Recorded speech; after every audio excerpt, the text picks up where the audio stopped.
Witamy Was bardzo serdecznie i od razu informujemy, że zaraz przejdziemy na język angielski prowadzenia, przynajmniej naszego spotkania, naszego kongresu, chociaż dzisiaj języki będą się zmieniać, stąd mogą się Państwu przydać te maszynki do tłumaczenia, które mamy, maszynki, za którymi stoją prawdziwi, fantastyczni tłumacze, którzy będą nam pomagali w czasie kongresu. Now, turning into English. Ladies and gentlemen, hello Polska 2050, hello Europe, hello Renew Europe.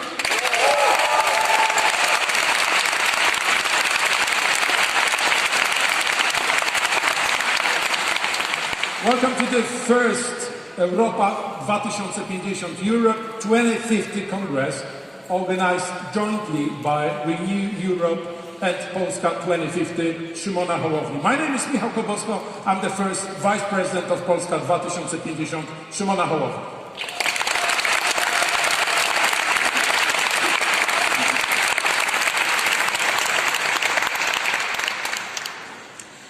And hello, my name is Karzyn Cem. I'm from Hungary and I'm the Vice Chair of the Renew Europe Group. And I'm extremely happy to be here together with you in beautiful Warsaw. Thanks for having me here.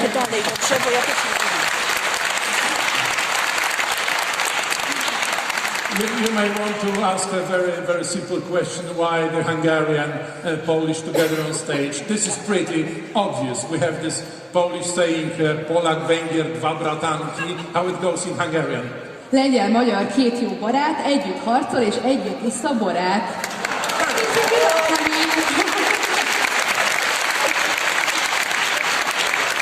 But seriously speaking, we want to send a very clear message. The Hungarian-Polish, Polish-Hungarian partnership, friendship, our joint future is not about Orban and Kaczynski. It's about our democracies, our societies.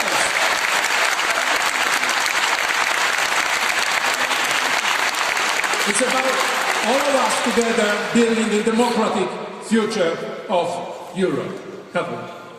And our future ties us together. Poland, Hungary, but also the entire European Union. They have so big challenges ahead of us. Just think about the terrible war raging in our very neighborhood, the energy crisis, the financial crisis, the crisis of the values, and we have to find solutions for that together. So this is why I'm very much looking forward for this event and also for the coming 3 days where our European group, the Renew Group, will be staying here in Warsaw discussing the solutions and ideas with which we could make a better and more innovative future. But before we get into these challenges with very exceptional, amazing speakers, I would kindly ask all of you to rise for a moment for the anthem of Poland.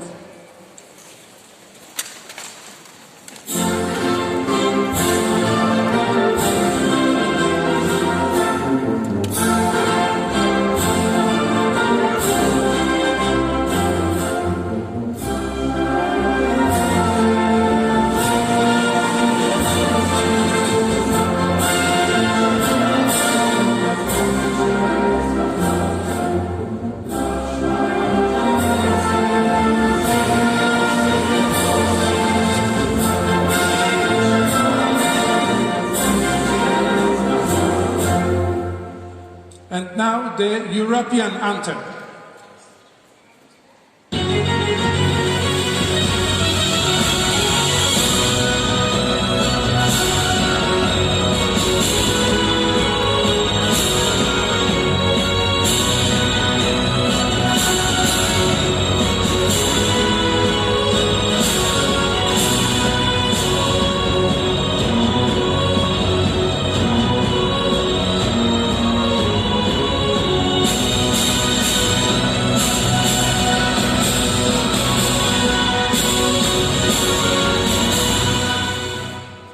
Thank you.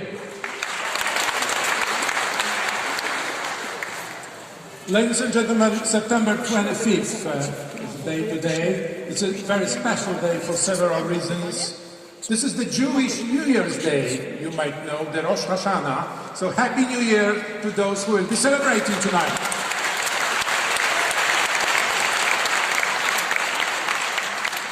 This is also a day of extremely important general elections in Italy.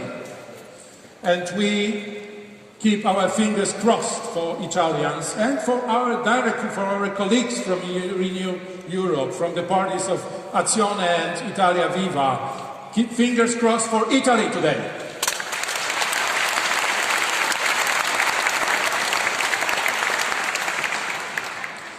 This is already 214 days since the start of the invasion, of the Russian invasion into Ukraine. This is the 214 days of the bravery fight of our Ukrainian friends and neighbors against the Russian invaders. We want to spare the first part of our Congress discussing and talking about Ukraine.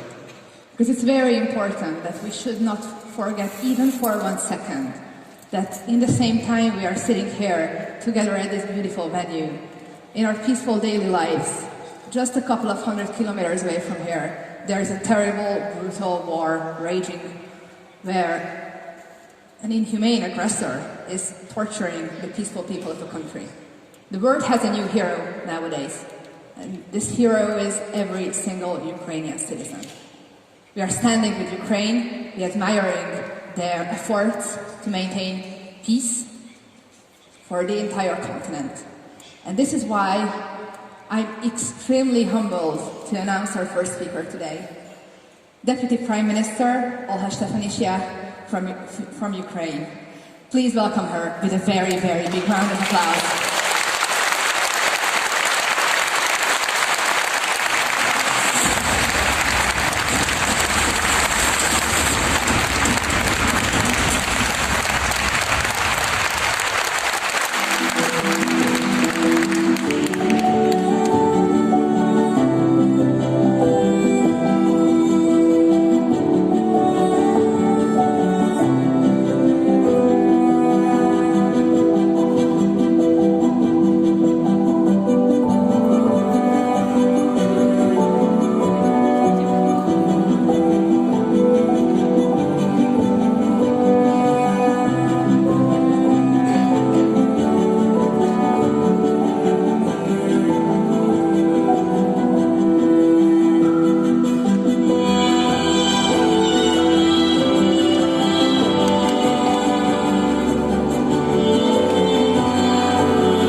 Ladies and gentlemen, we are hearing that we have slight technical problems connecting with Kiev. So you see, this is the online events that we are running today. We hope that we'll be able to hear Prime Minister Stefanishyna in a while. Before that, let me welcome to the stage our very special guest today, Oleg Dunda, member of Verkhovna Rada of Ukraine from the party Sluha Narodu, Servant of the People. And Mr. Dunda will be speaking on the security and development cooperation of Ukraine with the European Union. Please welcome Mr. Dunda.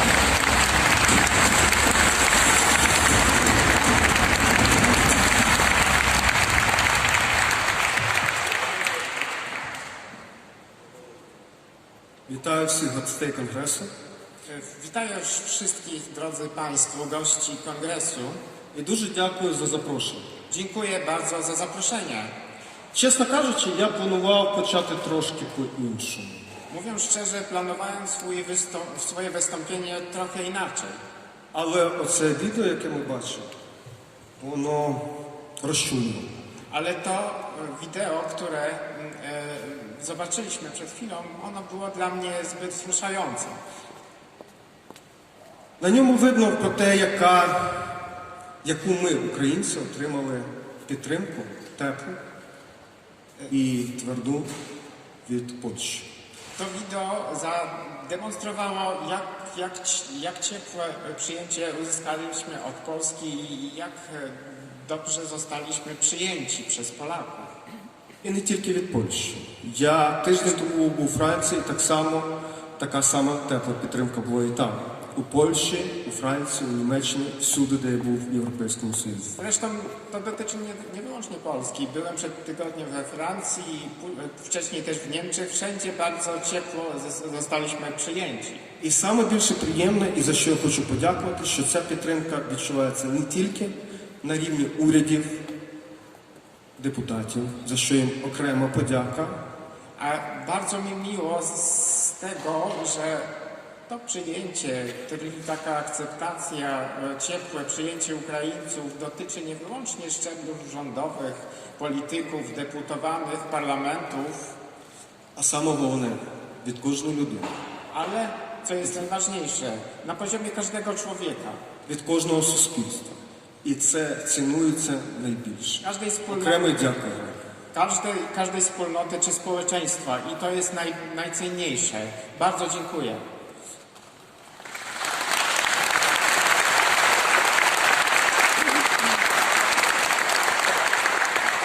Ще раз щира подяка кожному з вас. Jeszcze raz podkreślam, szczerze dziękuję wszystkim i każdemu z osobna z Państwa. І повертаємося спочатку до безпеки, а потім до майбутнього. Czyli powrócę tutaj już do kwestii bezpieczeństwa, a później odbudowy. Конгрес почався про те, що відбулася агресія на Україну. З одного боку, це правда, а з іншого не дуже.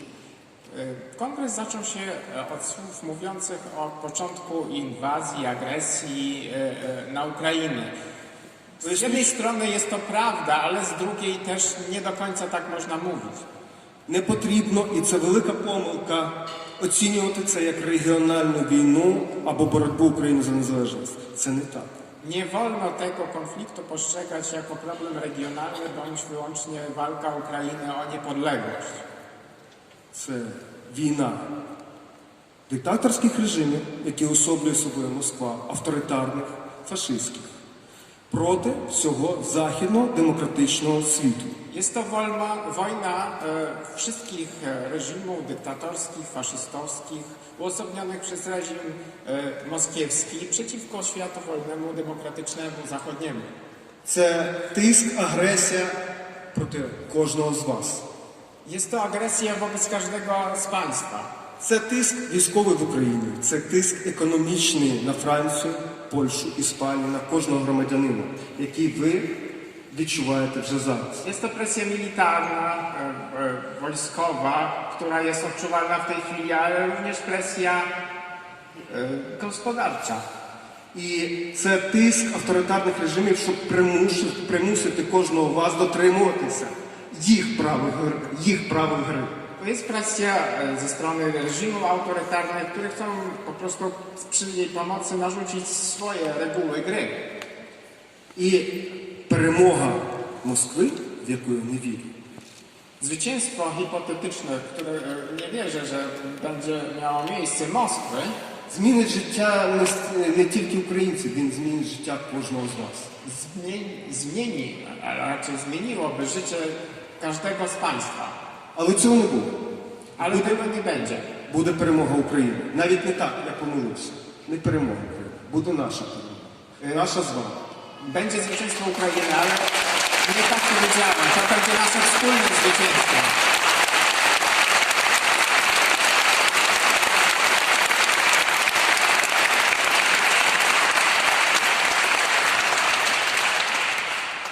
І ми є учасниками цієї війни не тільки українці, а ви також. Тільки ми вкладаємо в цю війну нашу звитягу, нашу кров, на жаль. А ви свою допомогу, матеріальні ресурси, зброю.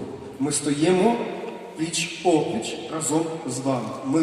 Ми і ви є нашими союзниками і партнерами в цій війні за демократичний західний світ, за наше майбутнє, про те, що ми зараз говоримо. A więc walczymy wspólnie w tej wojnie. My, Ukraińcy, walczymy po prostu płacąc za nią swoją krwią, a Polacy, popierając nas gospodarczo, zaopatrzeniami w broń, ale też nasze zwycięstwo będzie wspólne, ponieważ walczymy ramię w ramię i zwyciężymy. І фактично ми разом з вами створюємо наше майбутнє, про яке ми говоримо. W rzeczywistości można powiedzieć, że tworzymy wspólną naszą przyszłość, o którą walczymy. Бо зараз історичний час. Ми фактично всі з вами живемо на сторінках книг про історію. Але ми не знаємо, як вони завершаться. Jesteśmy świadkami tworzenia historii. Faktycznie jesteśmy po prostu uczestniczymy w podróżnieniu tej historii. W przyszłości będą o nas czytać w podręcznikach historii. Останній раз такі карколомні світові події, які змінили абсолютно весь устрій на нашій землі, це були події початку 90-х років, розвал Радянського Союзу. A więc ostatnio taki etap w historii ludzkości mieliśmy okazję obserwować w pod koniec lat 80., na początku lat 90., kiedy rozpadał się Związek Radziecki. Хто міг думати в 89-му році, що Європейський Союз і світ в 92-му році вже буде зовсім іншим? Kto na początku lat 90. mógł sobie wyobrazić, że świat roku 1992 będzie wyglądał zupełnie inaczej? І це призвело до того, що Західний світ був не готовий до розпаду СРСР, Радянської імперії, і фактично за 30 років дозволив їй реінкарнуватися у вигляді Російської імперії і знов зазіхати на західний демократичний світ. A ta niegotowość do zmian spowodowała, że Zachód, kraje zachodnie nie byli przygotowani do rozpadku ZSRR i później przeoczyli zmiany w Rosji i z tym samym kraj ten przekształcił się w nową wersję Związku Radzieckiego, który zagraża całemu światowi. І нам потрібно з цього зробити висновки. Це не має права повторитися. A więc powinniśmy po prostu zrozumieć konsekwencje tego wszystkiego i nie dopuścić do powtórzenia tych negatywnych zmian. Тому нам потрібно фактично готуватися до того світу, який буде після нашої з вами перемоги вже зараз. Думати про те, які будуть наші з вами енергетичні партнери замість Російської імперії. Думати про майбутню логістику, про політичні союзи. Це вже зовсім інше буде, структури безпеки в тому числі. Już w tej chwili powinniśmy zastanowić się, jaka będzie przyszłość naszego świata i powinniśmy być gotowi do tej zmiany. Powinniśmy myśleć o tym, jacy będą nasi partnerzy w energetyce, w logistyce, etc. Думати про військову і безпекову частину. І не тільки думати, а публічно про це казати. Бо треба розуміти, що ми маємо справу з фашистським режимом на Сході, який розуміє лише силу, більше нічого.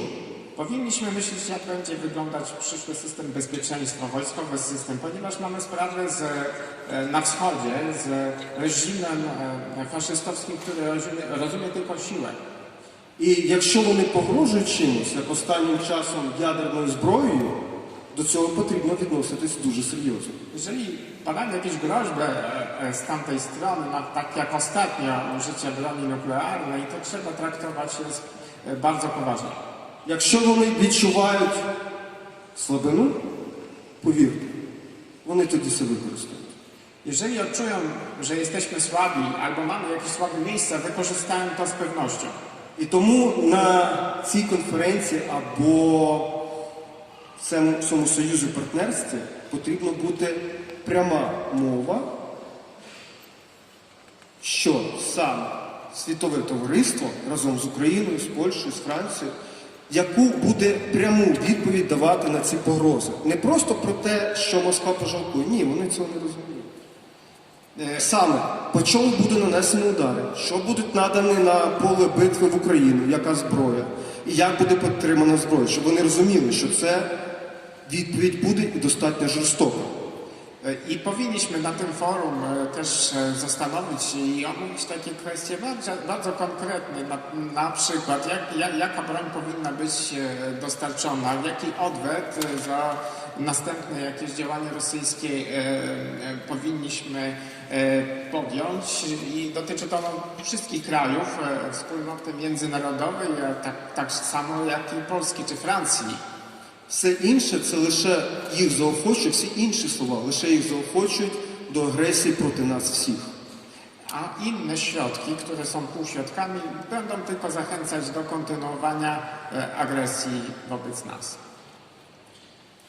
Але повертаючись, їх час до початку, їх час мине. І який це буде світ майбутнього, вирішувати разом нам з вами, щоб цього більше не повторилося. Бо на наші дії дивляться не тільки Москва, дивляться всі інші авторитарні режими і хочуть зрозуміти, яка в них є поле можливості, чи його зовсім немає. A to, że zwyciężymy jest pewne dla mnie i powinniśmy zastanowić się, jak będzie wyglądać nowy porządek światowy. Ponieważ jest to ważne, ponieważ inne reżimy autorytarne patrzą na rozwój wydarzeń i będą w związku z tym próbować znaleźć możliwości czy swoje miejsce w nowym porządku światowym. І більше того, розуміти, а з ким ми будемо мати роботу після війни, з ким будемо співпрацювати. Бо Російська імперія вже не буде існувати, вона приречена. I powinniśmy zastanowić się, z kim będziemy współpracować po wojnie, ponieważ Imperium Rosyjskie już wtedy przestanie istnieć, zostanie po prostu przestanie istnieć. Які стосунки і з ким, як буде формувати Європейський Союз з майбутніми утворюванням, державними утворюванням на теренах Російської імперії? Jakie relacje będzie miała Unia Europejska z nowymi państwami, które powstaną na miejscu Imperium Rosyjskiego? Які енергетичні зв'язки будуть, які торгівельні зв'язки з ними будуть? Jakie relacje handlowe czy energetyczne będą z tymi nowymi państwami? Щоб більше повторювання шантажом енергосировиною більше не відбувалося. Tak, żeby nie było miejsca już możliwości dokonywania szantażu energetycznego. Тому я закликаю зайнятися цими питаннями майбутнього і вас запевнити, Україна свою справу зробить. Слава Україні! Zachęcam Państwa, żebyśmy rozmawiali na temat przyszłości, a ze swojej strony chcę zapewnić, że Ukraina zwycięży. Dziękuję Państwu.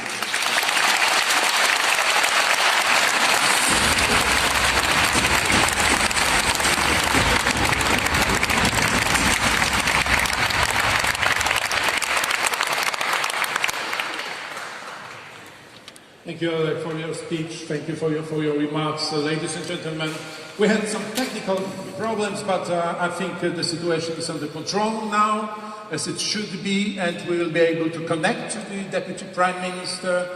Can we see her and can we hear her? Hello.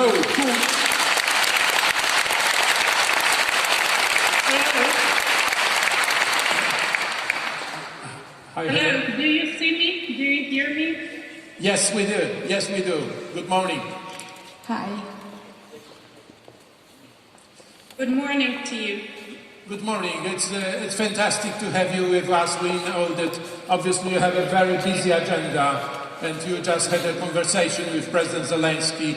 We would love to welcome you on stage of our Congress, which we called Europa 2050. Welcome on behalf of Polska 2050, Szymona Hołowni, and on the Radio Europe family, which is very familiar to you already.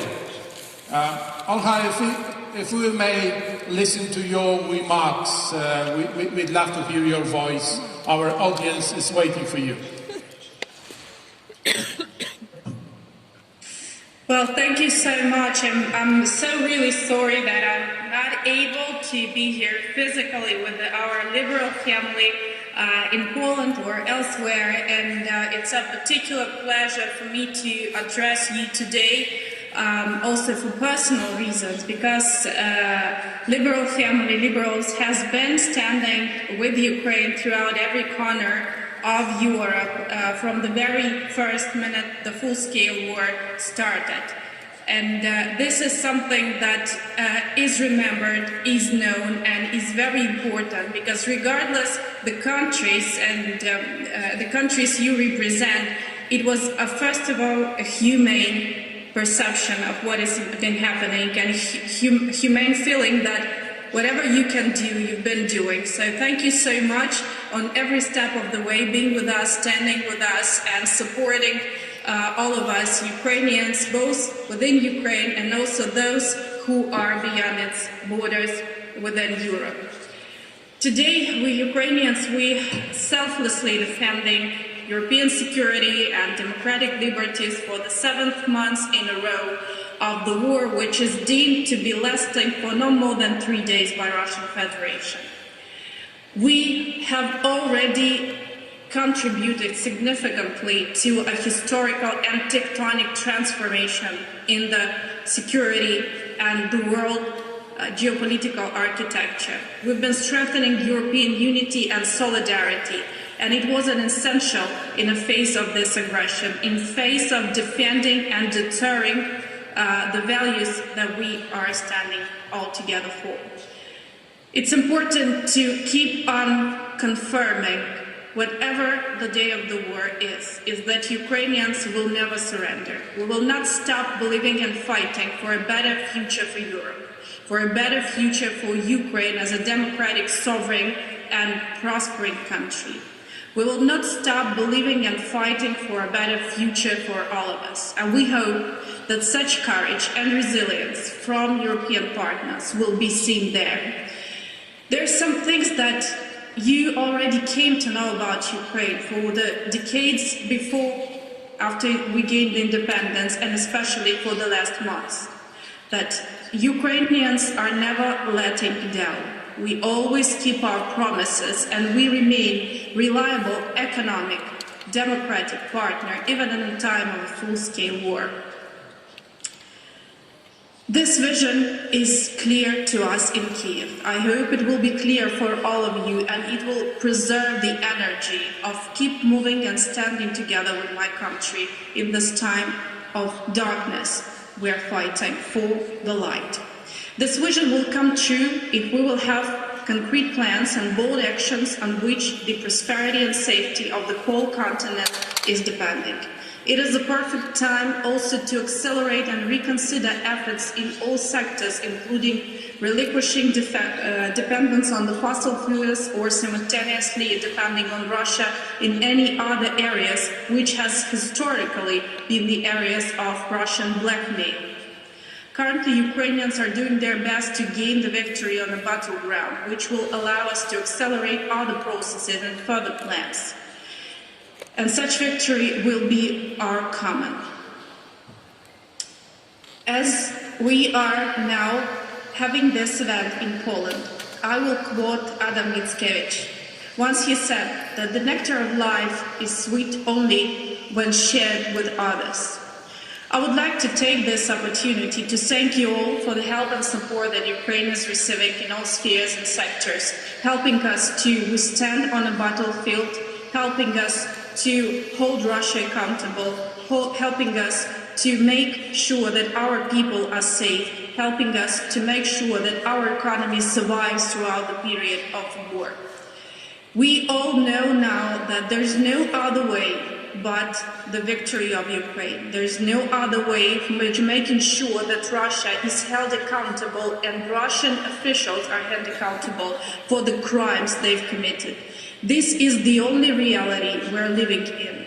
Seeing Mothers and fathers, sons and grandchildren and children dying and suffering from this atrocious war, the crimes which are unbelievably to be comprehended by anybody and which were seen to be only the lessons of history. So I hope that we will keep on standing together. And once again, I want to thank our liberal family and indeed liberal friends for being vocal, for keeping this energy and for making sure that we will stand together until the very last day when the war is over, Ukraine got the victory and becomes the member of the European Union. Thank you so much.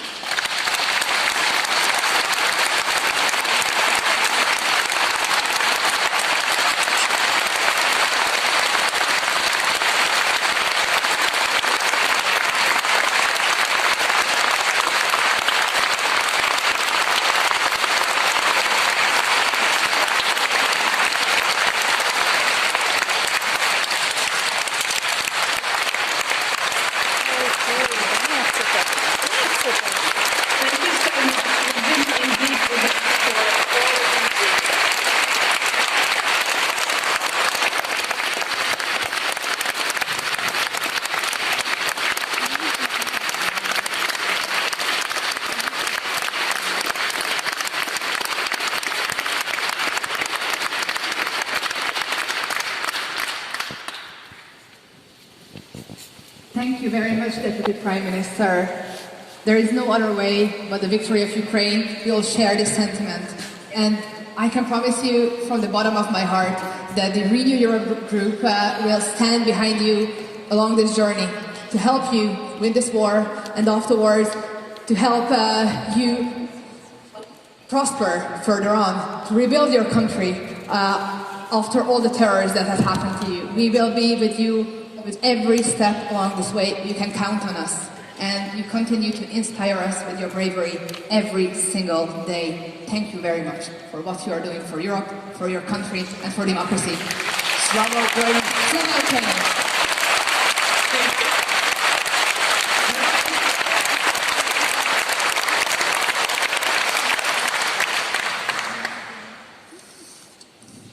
Well, I believe it will be a difficult task to speak after such a moving speech, but I'm very glad because our next speaker will certainly be able to live up to this challenge. I'm very, very glad to, introduce you to our next speaker, a great European, a fighter for values, a fighter for innovation, for a better and stronger European Union, a great friend of the Polska Party, and a great friend of mine as well. So please welcome, with a big round of applause, the leader of the Renew Europe group, directly from France, Stéphane Séjourné.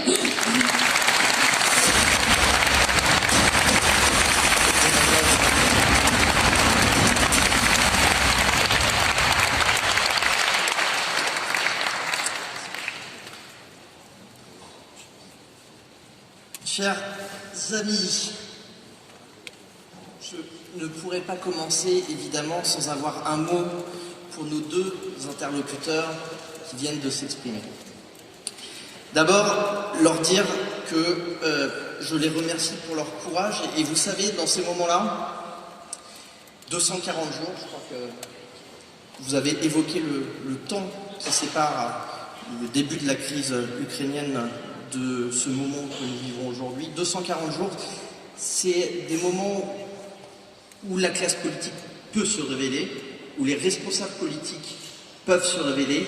Et je voudrais leur dire à eux deux, que ce soit au gouvernement ou les représentants de la Rada qui font le tour d'Europe pour convaincre qu'il faut toujours soutenir les Ukrainiens, que nous sommes fiers d'eux et que les Ukrainiens peuvent être fiers de leur classe politique dans ces moments si difficiles qu'ils vivent.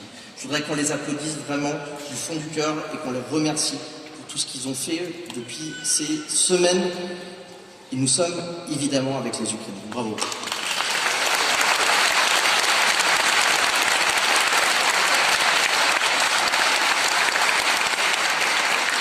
J'ai promis aux interprètes que je remercie de parler plus lentement que dans un meeting français.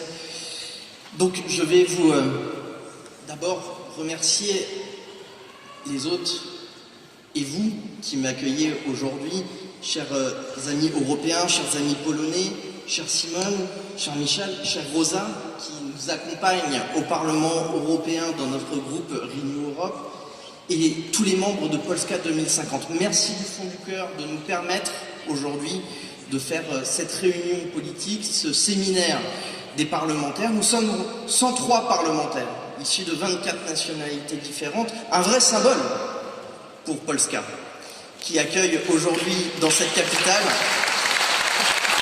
notre groupe politique.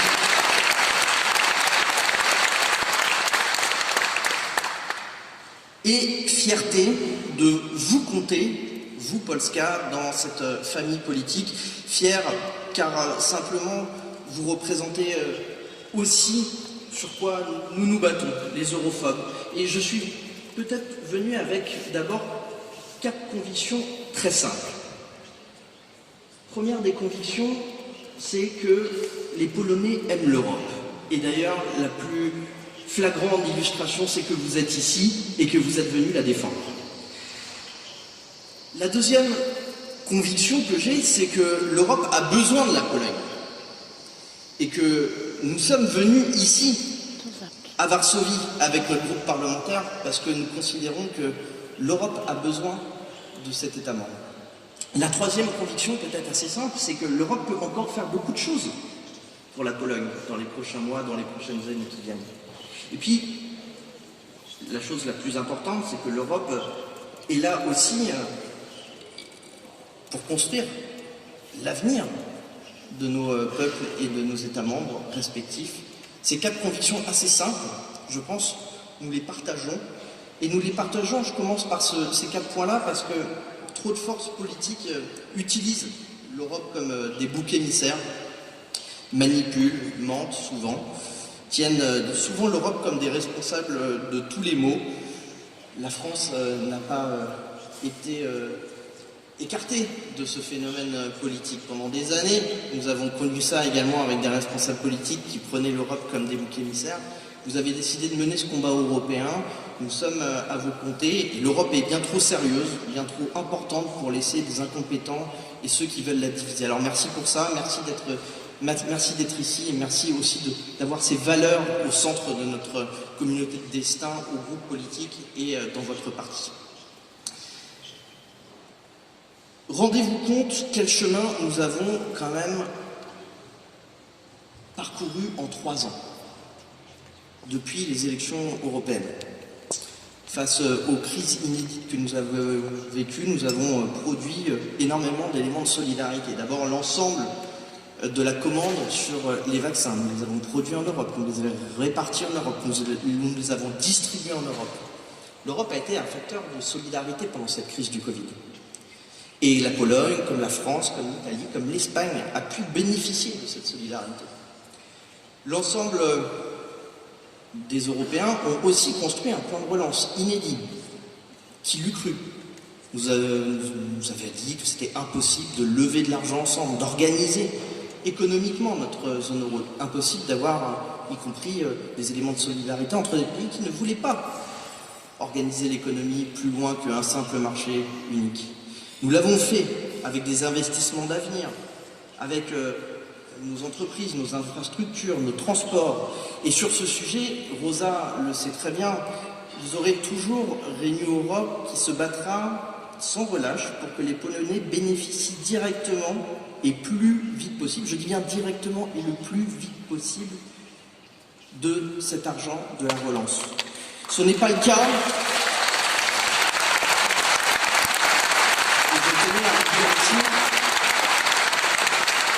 Ce n'est pas le cas du gouvernement conservateur qui, au contraire, passe par le chantage, les insultes, les manipulations, au lieu d'appliquer et de pousser des réformes, de respecter des engagements européens. Alors oui, nous poussons pour à la fois que le gouvernement conservateur respecte ses engagements européens et nous poussons pour que la Pologne puisse bénéficier et que les Polonais puissent bénéficier de l'organisation de ce plan d'investissement historique. Alors ensemble, nous avons également tenu contre l'agresseur russe. Je tenais à remercier l'ensemble des intervenants. Nous avons tenu bon et nous continuerons à tenir bon. Ensemble, nous avons également lutté contre l'explosion des prix de l'énergie. Et là aussi, la solidarité européenne évitera les pénuries et permettra aussi de faire baisser les prix pour nos citoyens européens. Nous avons pris des sanctions, comme je le disais, historiques contre la Russie. Nous avons tenu nos engagements face à l'Ukraine. Et je veux remercier ici aussi la solidarité des Polonais dans cette crise migratoire. Vous avez été exemplaires.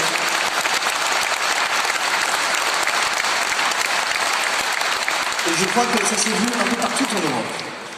Au moment où des fois des débats politiques nous amènent dans beaucoup de populisme et beaucoup d'éléments de contre-vérité dans les discours politiques, notamment de responsables qui aujourd'hui sont des fois aux portes du pouvoir. Je pense à l'Italie et à nos amis italiens qui vivent une journée d'élection majeure et que nous soutenons depuis Varsovie. D'abord, le bilan historique que nous avons vécu nous a protégés évidemment des crises et notre famille politique a été l'une des premières à défendre l'Europe de la santé, défendre les premiers plans de relance, le plan de relance massif que nous avons construit. Première à demander le statut de candidat de l'Ukraine à l'entrée à l'Union européenne par une résolution soutenue par nos parlementaires qui ont d'ailleurs été en pointe sur ce sujet-là dans l'hémicycle européen. Mais il nous reste tant à faire. L'inflation, crise énergétique, les pénuries de matières premières demandent encore une fois de l'innovation dans les idées. La bataille pour le climat également est loin d'être gagnée et nos institutions doivent se moderniser également. Alors, il y a beaucoup de moyens d'y arriver et tous ces sujets-là, je pense, n'ont pas besoin des vieilles idéologies qui ont des fois la vie dure. Les vieilles idéologies qui sont recyclées par les mêmes partis depuis un certain nombre d'années, des solutions du passé souvent inadaptées. Elles oublient aussi ces vieilles idées, les solutions de terrain que vous êtes en train d'apporter également en Pologne. Alors, l'Europe 2050, c'est quoi? L'Europe 2050, c'est pas les déficits publics ou l'austérité. L'Europe 2050, c'est pas non plus la décroissance ou le modèle productiviste totalement dérégulé. L'Europe 2050, c'est pas le protectionnisme ou la mondialisation tous azimuts. L'Europe 2050, c'est avant tout ce que nous incarnons, une voie nouvelle, nous essayons de trouver, et ce que vous incarnez aussi ici en Pologne avec Polska 2050. L'Europe et Renew Europe, cela sera toujours à vos côtés pour soutenir les réformes, et y compris l'entrée, je pense, de l'euro dans la monnaie polonaise. Je pense que ça peut être un bel objectif, et en tout cas vous aurez mon groupe parlementaire à vos côtés pour cet objectif-là, si vous le souhaitez et si vous l'encouragez. Je sais que nos parlementaires ici réunis, qu'ils soient français, polonais, italiens, seront très à même de défendre cet objectif politique que vous portez aussi avec Polska. L'Europe...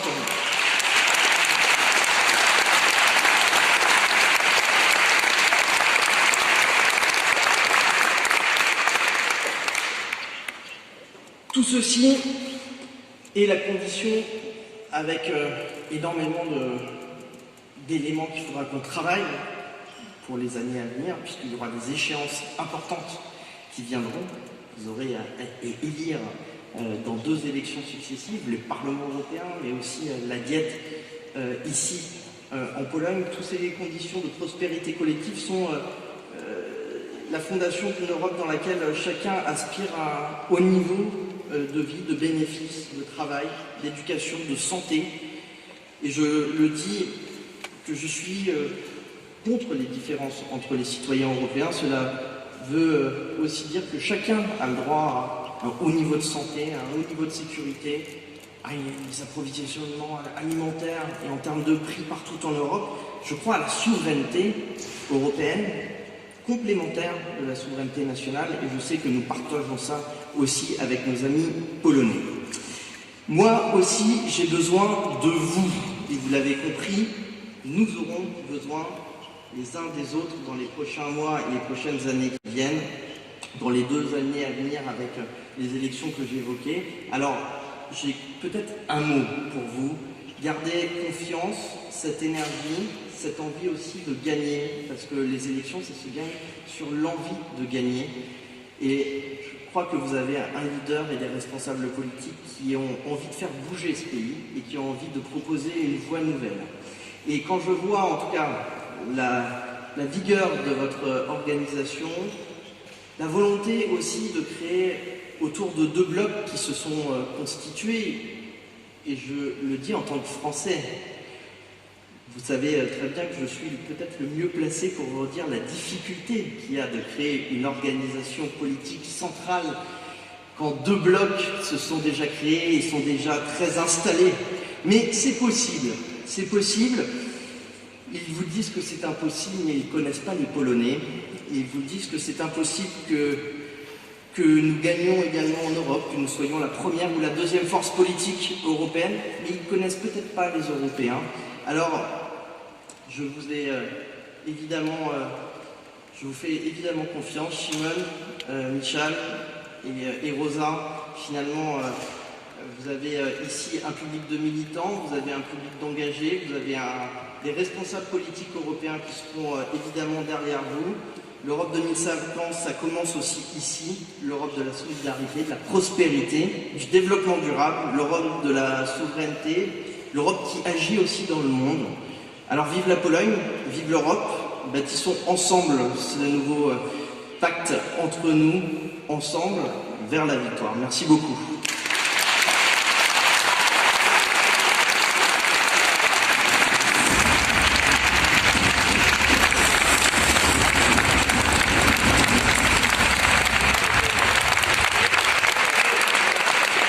Merci beaucoup, Stefan. Thank you for your kind words. Thank you on behalf of Polska 2050. Let me add two things that you might not be fully familiar with. Stefan is now not only the president of the Renew Europe group, but also the president of the party of President Macron, the Renaissance. So congratulations on your new challenges, even bigger than so far. So combining Paris and Brussels and Berlin as well, in a way. Congratulations. Yeah. Thanks a lot. Second thing, we heard so many kind words, and we have to say that we, Polska 2050, Szymona Hołowni, we are more than happy that we made this decision to join the Renew Europe family, because obviously it's not a big secret, we were considering different ways to move forward with our European ambitions. And when we started discussing, talking to Stefan and the colleagues, we understood very clearly that this is our place, that this is our way, that we share the same thinking not only about the present, but about the future of Europe. This is why we are here. This is why we are so glad that the Renew Europe accepted our invitation and decided to come over to Warsaw this fall and to sit down and discuss with us the future of our joint continent. So again, thanks a lot for your speech, for your kind words. And now, ladies and gentlemen, without further delay, let me introduce to the stage our leader, Szymon Hołownia.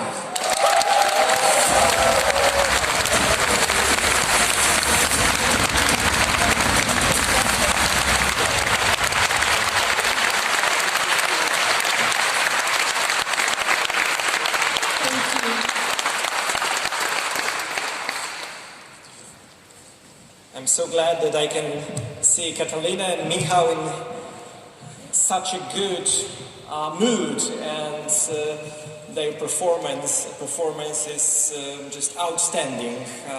You probably will agree with me.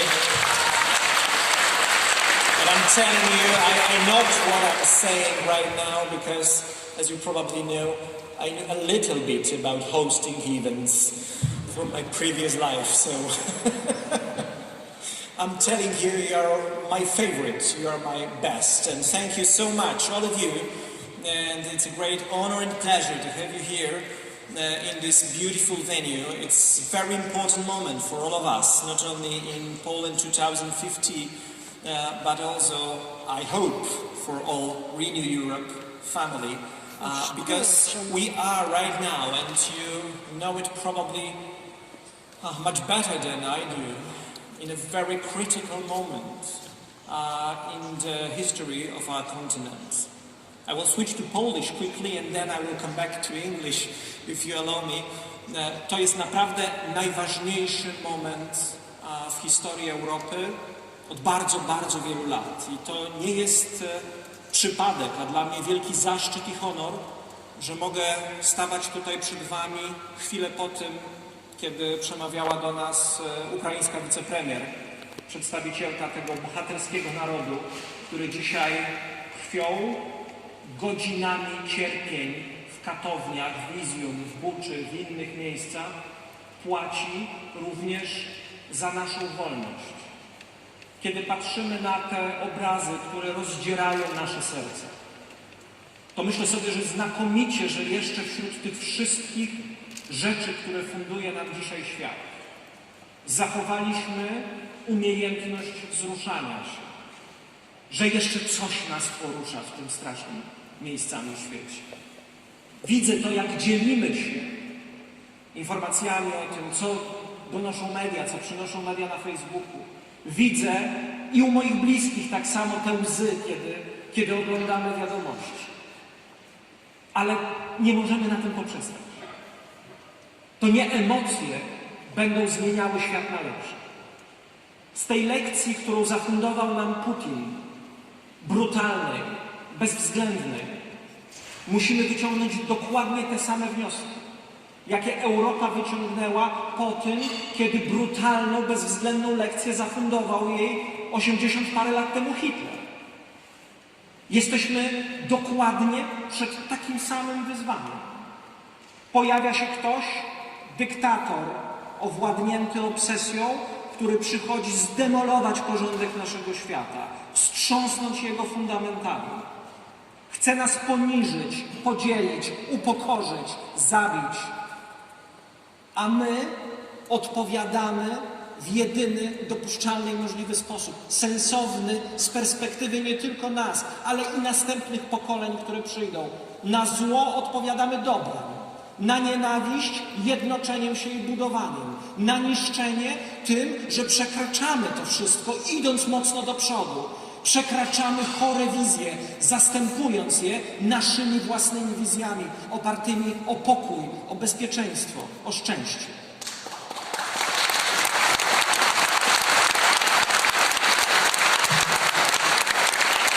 Pozwólcie, że w tym momencie zacytuję Roberta Schumana, tego, który doświadczywszy okropieństw obu wojen, wyciągał wnioski.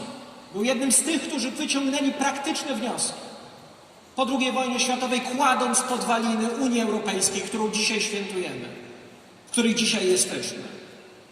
Po 2 wojnach światowych, mówi Schuman, pisze Schuman, uznaliśmy w końcu, że najlepszym zabezpieczeniem dla narodu nie jest ani izolacja, ani własna siła, jakakolwiek byłaby jego potęga, lecz solidarność narodów, którymi kieruje ten sam duch i które we wspólnym interesie akceptują wspólne zadania. To jest ta droga, którą wskazuje nam historia. To jest ten pomysł na to, co możemy dzisiaj w tym tak dramatycznie wstrząśniętym świecie konkretnie zrobić, żeby te sceny nie powtórzyły się już nigdy więcej. I to jest dla nas wielki zaszczyt i przywilej, dla nas, Polaków, że my nie musimy już aspirować do bycia Europejczykami. My tą Europą naprawdę jesteśmy.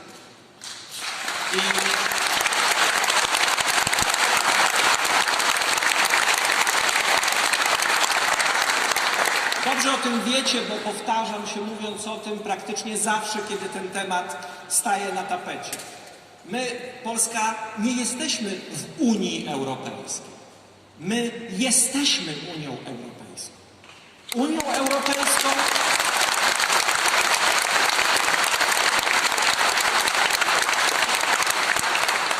Europejską jest mój rodzinny Białystok. W takim samym stopniu jak Paryż, w którym mieszka i pracuje Stefan.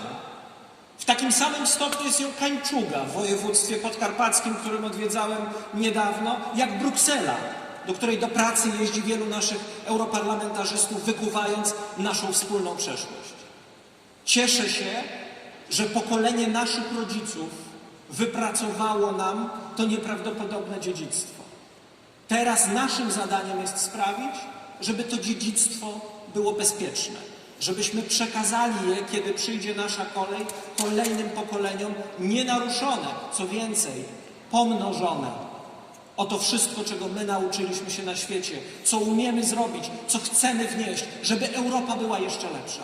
Kochani, nie ma lepszego momentu, by odnowić Europę, to renew Europe, jak ten, w którym dzisiaj się znaleźliśmy. Dlatego jest moim wielkim szczęściem, wielką radością, że jesteśmy częścią właśnie tej europarlamentarnej grupy, tej europejskiej rodziny, że dołączyliśmy do tych, którzy wiedzą, że jest czas na to, by odnowić Europę. Nie być bezkrytycznym wyznawcą kształtu, jaki przybierała przez ostatnie lata. Stawić czoła nowym wyzwaniom, które pojawiły się na naszej drodze. Tak, teraz jest najlepszy czas. It's a perfect time to renew Europe. To jest ten moment.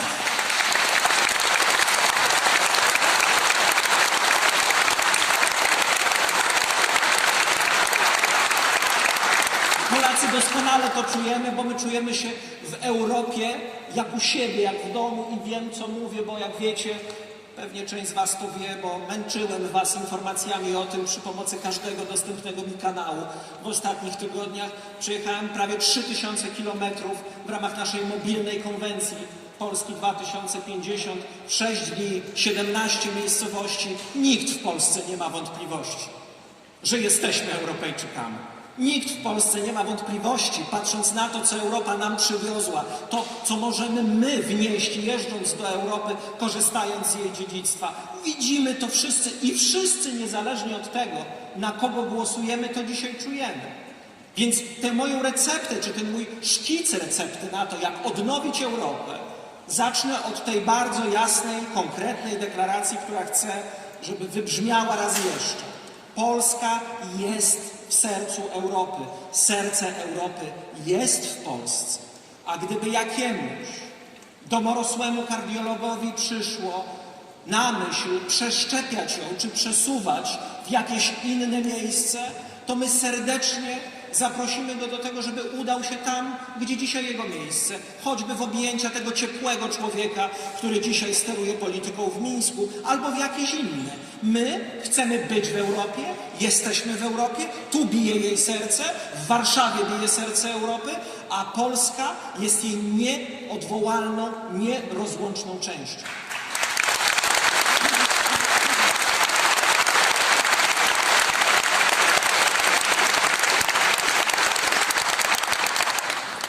Ja mam wrażenie, kiedy rozmawiam dzisiaj z ludźmi w Polsce, że to nie tylko takie uczucie, dobrze mamy drogę, dobrze mamy pole, mamy dobrze obsiane i dobrze przygotowane do tego, żeby konkurować na rynku. Europa wsparła nasz taki projekt, inny projekt.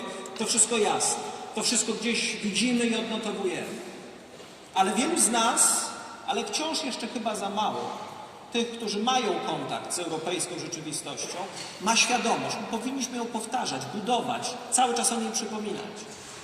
Są tacy, którzy opowiadają, że Bruksela nam co chwila coś narzuca. A my mówimy, ale przecież my też mamy wpływ na to, jako Polacy będący w Unii Europejskiej, jak dzisiaj będą szły sprawy we Włoszech, w Grecji, w całej tej rodzinie narodów, we Francji, bo my też dzisiaj współstanowimy obowiązujące w całej Unii Europejskiej prawo. My nie jesteśmy i apelowałbym dzisiaj, żeby zrezygnować z takiego myślenia w kategoriach wiecznego beneficjenta. Kogoś, kto tylko otrzymuje i w sposób taki czy inny może się do tego ustawić. My tę Europę naprawdę zmieniamy. My ją naprawdę współtworzymy. A kto nie wierzy, to niech popatrzy choćby w takim konkrecie na to, co robi Róża Thun. Jedna z osób, której współzawdzięczamy przecież to, że dzisiaj w Europie faktycznie nie ma roamingu i dzwonimy, będąc za granicą, do siebie jak do domu.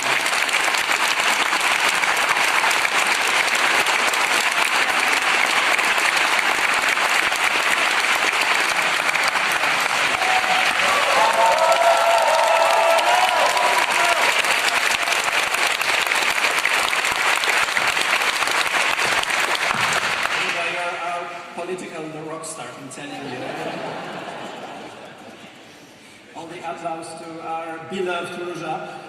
And I'm coming back to my thought about this very moment of European Union, critically important for the Union, for the whole family of nations. Bo nie wszystko poszło tak, jak powinno pójść. I to też powinniśmy sobie powiedzieć. Przez tych wiele lat już polskiej dojrzałości w Unii Europejskiej nie wszystko było tak, jak powinno pójść. Z naszej strony, czasami ze strony różnych krajów Unii Europejskiej, z naszej strony, bo ten rachunek sumienia warto zacząć od siebie i też sobie powiedzieć. Zobaczcie, co zrobiliśmy na przykład z jednym z największych wyzwań, jakie dzisiaj niesie świat, a więc z zieloną polityką, z polityką klimatyczną. Czy można powiedzieć, że Polska wykorzystała te szanse, które dawała polityka klimatyczna Unii Europejskiej, że wykorzystała system ETS, że wykorzystała te wszystkie możliwości, które się przed nami otwierały? I nie mówimy tutaj tylko o ostatnim rządzie, ale również o tym, co działo się w Polsce przed 2015. Polska świadomie ignorując zagrożenie, świadomie ignorując te wyzwania, które przed nami stały, wybierała miejsce w przedziale dla palących. Nie robiąc nic, albo prawie nic, żebyśmy dzisiaj mogli w obliczu takiego kryzysu, jakim znaleźliśmy się, poczuć się dużo bezpieczniej, mając dużo bardziej zieloną energetykę. Nie jest tak, że Unia dzisiaj, i to kamyczek w równym stopniu do nas, jak i do Unii Europejskiej, to jest to, co powinno być jakąś drogą do naszego rachunku sumienia, jakimś punktem w tym rachunku sumienia.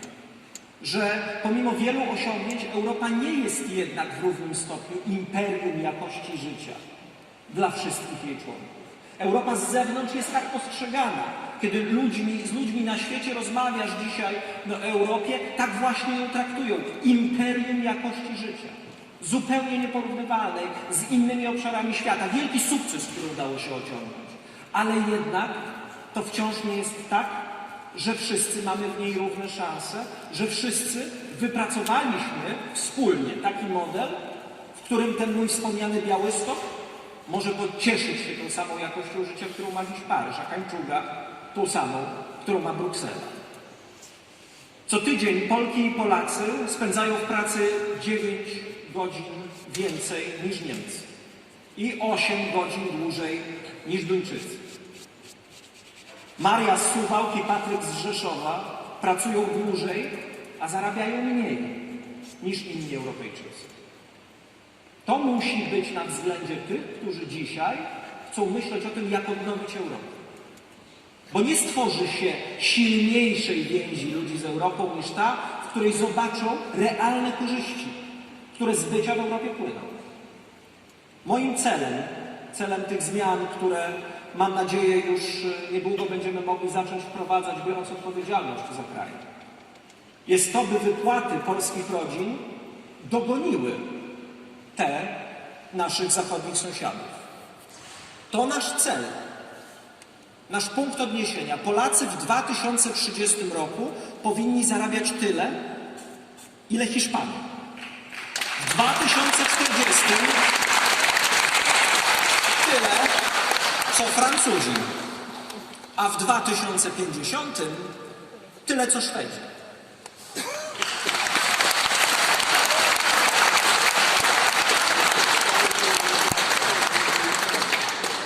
I to się nie uda bez Unii. My to możemy zrobić tylko w Unii Europejskiej. Ale my też musimy się w ten proces bardzo aktywnie włączyć.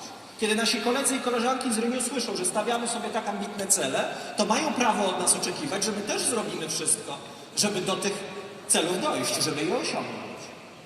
Jednym z tych celów, które chcielibyśmy położyć na drodze do tych celów, o których powiedziałem przed chwilą, osiągnąć je, mam nadzieję, wcześniej, to, o czym już dzisiaj wspomniał Stefan w swoim przemówieniu, a ja chciałbym to jeszcze raz podbić, to silna i przewidywalna, stabilna polska waluta.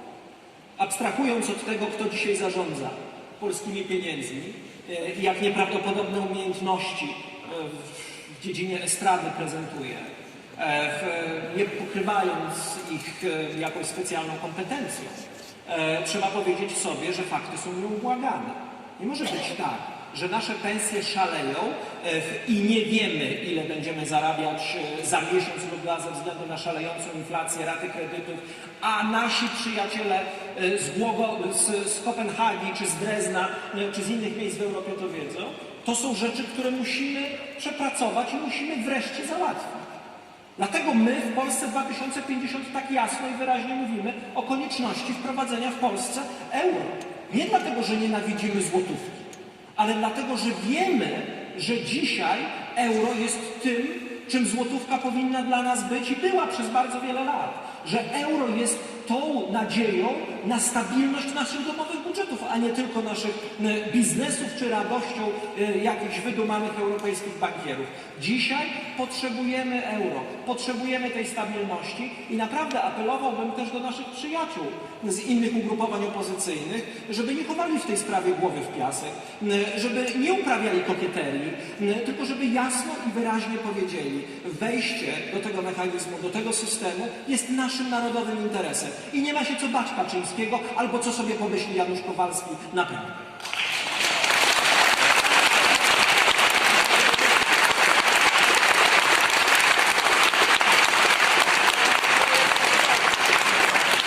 Wiecie, jak to wygląda u Litwinów, u Łotyszy, u Słowaków, z tymi lękami, o których się opowiada, że o mój Boże, co to będzie, jak się wprowadzi euro. Oni dzisiaj najprościej, najwyraźniej mówią, 80 parę procent osób ze strefy euro popiera ten krok, jakim było wprowadzenie wspólnej waluty również w tych krajach. Za chwilę dowiemy się tego od Chorwatów, dowiemy się tego od Bułgarów. My naprawdę nie możemy być na szalej końcu tej listy. Są oczywiście też inne rzeczy, które należy zrobić, żeby nasze pensje zaczęły rosnąć w tym trudnym czasie i o tym też już wspominał Stefan, to jest odblokowanie KPO. To jest doprowadzenie do tego, żeby jak najszybciej te pieniądze, które dzisiaj powinny płynąć do polskich rodzin, polskich firm, rzeczywiście zostały odblokowane. My ich dzisiaj naprawdę potrzebujemy. Wszyscy wiecie, że one mają swój termin ważności, to 26 rok. My dzisiaj potrzebujemy tych pieniędzy. Wiecie dobrze, że z tych pieniędzy, które miały dopłynąć do nas w tym roku, 5 miliardów miało trafić do małych polskich firm inwestujących w zielone innowacje, wiatraki, baterie, magazynowanie energii, panele. Nie wolno nam odpuszczać tych pieniędzy. Prawie 2 miliardy złotych, które w tym roku mogły stworzyć kilkadziesiąt tysięcy miejsc w żłobkach. Będę to przypominał każdemu. Wizyta w Sieradzu kilka tygodni temu. Powiat sieradzki, 4000 maluchów poniżej 3 roku życia i 74 miejsca w publicznych żłobkach. Jak ci goście, którzy dzisiaj nami rządzą, mogą spokojnie patrzeć w lustro? Wiedząc, że kilkadziesiąt tysięcy dzieci mogłoby mieć opiekę w żłobkach, matki pójść do pracy, zupełnie inaczej mogłyby robić się relacje.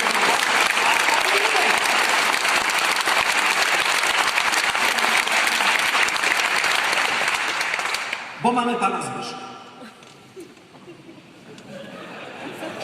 Nasi przyjaciele z Europy z całą pewnością będą wiedzieli, o co chodzi. Moi drodzy, to zobowiązanie padało już z moich ust wiele razy. Jeżeli weźmiemy współodpowiedzialność za kraj, jeżeli Polacy nam ją powierzą, to odblokowanie środków z Krajowego Planu Odbudowy będzie absolutnym priorytetem pierwszych 100 dni rządu. My te pieniądze jesteśmy winni Polakom, my je musimy przywieźć, my je musimy wreszcie odblokować. To się musi stać najszybciej, jak to tylko możliwe. To jest w naszym, nie tylko europejskim, żywotnym interesie. Ten fundusz nazywa się Fundusz Odbudowy i Wzmacniania Odporności. Dzięki niemu odbudujemy się, ale też będziemy bardziej odporni jako wspólnota na kolejne kryzysy. Gwarantuję i obiecuję i deklaruję wszystkim naszym europejskim przyjaciołom, których tylu tutaj jest dzisiaj na tej sali, że my swoją lekcję odrobimy. Że my zrobimy wszystko, żeby nie stracić ani momentu, ani jednego dżula z tej woli zwycięstwa, o której mówił Stefan. Mamy wolę zwycięstwa i zwyciężymy. Natomiast moje pytanie, czy moja prośba, czy moje zwrócenie uwagi, kieruję to też do naszych przyjaciół, którzy przyjeżdżają dzisiaj do nas z Paryża, z Brukseli, z Niemiec, z Danii, z różnych miejsc. Wy też możecie zrobić dużo, żebyśmy dzisiaj czuli się w naszej Polsce, która jest sercem Unii Europejskiej, jeszcze lepiej, jeszcze bezpieczniej. To wiele rzeczy związanych z tym wyrównywaniem nierówności, o których przed chwilą mówiłem. Ale jeszcze jedna ważna, niezwykle ważna rzecz. Nie ma żadnego powodu, żeby mieszkańcy Rzeszowa czy Białegostoku mieli się czuć mniej bezpiecznie niż mieszkańcy Paryża, Berlina czy Kopenhagi. To nasza wspólna europejska odpowiedzialność za bezpieczeństwo, bo Europa powinna być nie tylko imperium jakości życia. Ona powinna być też imperium pokoju i bezpieczeństwa. Taka była myśl Schumana, ojców założycieli, którzy wierzyli, że jeżeli się dogadamy, jeżeli rzeczywiście zaczniemy współpracować, to Europa będzie bezpiecznym, a nie tylko dobrym do życia miejscem. Że będzie przede wszystkim gwarantem, fundamentem pokoju światowego na następne pokolenia. Co to znaczy w praktyce? Od choćby to, że kiedy dzisiaj, jak widzicie, dzieje się ten koszmar, którego jesteśmy świadkami, wszystkie kraje europejskie od razu zwracają swoje oczy ku Stanom Zjednoczonym. To dobrze, że się zwracamy ku Stanom Zjednoczonym i że one są naszym sojusznikiem. Ale my nie możemy cały czas w Europie czekać, aż przyjedzie starszy brat i nam pomoże i w jakiś sposób zabezpieczy nasze własne potrzeby. My dzisiaj musimy zbudować naszą własną, europejską odpowiedź na tego typu wyzwania. Europa powinna w znacznie większym stopniu, niż to było do tej pory, skoncentrować się na budowie wspólnego potencjału obronnego. Powinna rozwijać wspólne projekty wojskowe, infrastrukturalne, tak, żebyśmy mogli, jeżeli nie daj Boże coś, obronić się sami. Dzisiaj potrzebujemy tego właśnie myślenia na szczytach europejskiej polityki. Chcemy być wspólnotą bezpieczeństwa i pokoju. Nie tylko wspólnotą dobrobytu i jakości życia. To będzie oczywiście głos, który powinien dzisiaj zabrzmieć w wielu stolicach. W Berlinie, w Paryżu, w wielu innych miejscach w Europie. Musicie być gotowi do tego, drodzy przyjaciele, żeby zbudować w nas pewność, że artykuł 5, który dzisiaj czytamy w traktacie północnoatlantyckim, będzie obowiązywał też w naszej europejskiej rodzinie. Że my, Polacy, mamy prawo czuć się bezpiecznie, bo gdyby, nie daj Boże coś, w naszej obronie natychmiast, bez żadnych wątpliwości, staną Niemcy, stanie Francja, staną inne kraje, z którymi jesteśmy tak mocno sprzymierzeni. Mamy w tej sprawie bolesne doświadczenia z historii. Wierzę, że wszyscy je przepracowaliśmy i że dzisiaj wszyscy chcemy budować na tej samej pewności. Jeden za wszystkich, wszyscy za jednego. Żebyśmy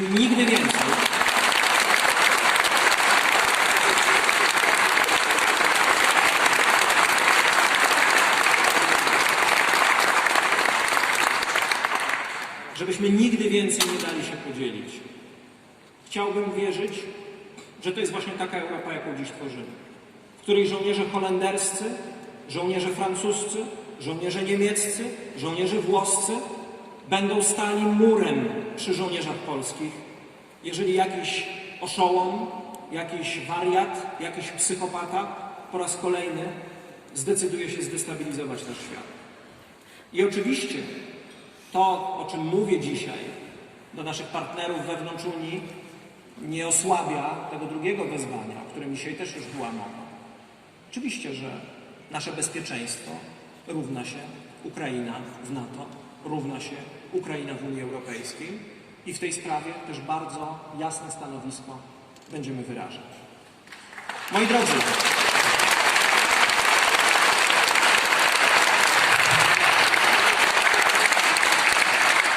to najlepszy moment, żeby odnowić Europę.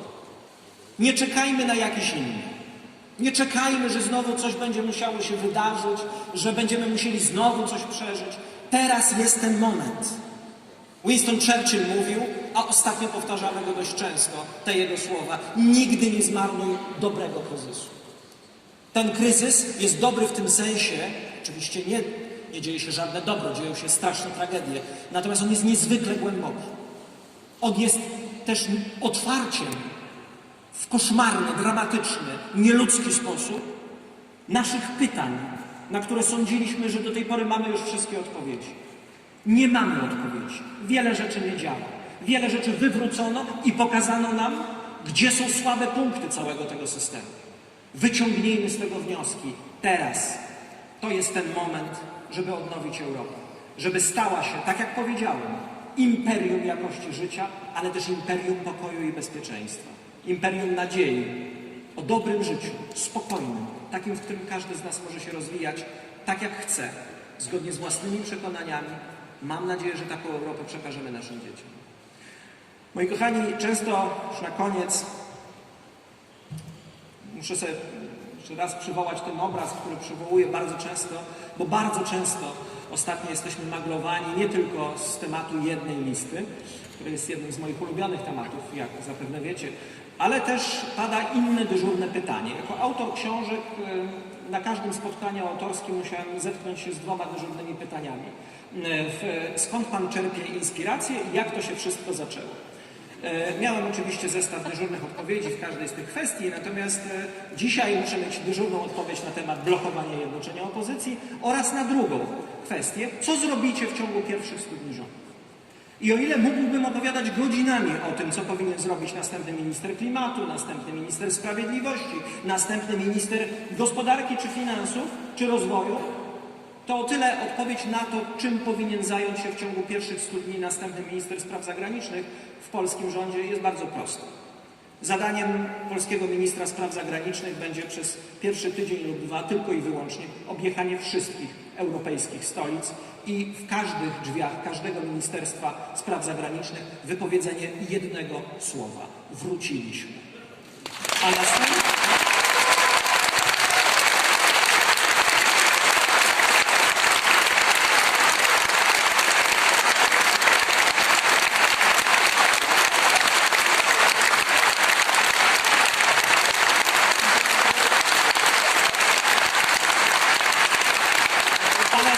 wysłuchanie i nagranie tego westchnienia ulgi, które padnie w odpowiedzi we wszystkich europejskich stolicach, bo mam nadzieję, że w Budapeszcie też już do tej pory to westchnienie da się usłyszeć. Katarzyna, liczymy na Ciebie. Na waszą pracę. Wróciliśmy, bo nigdy i nigdzie nie wyjeżdżaliśmy. Wróciliśmy, bo my tu naprawdę jesteśmy. Jesteśmy stąd.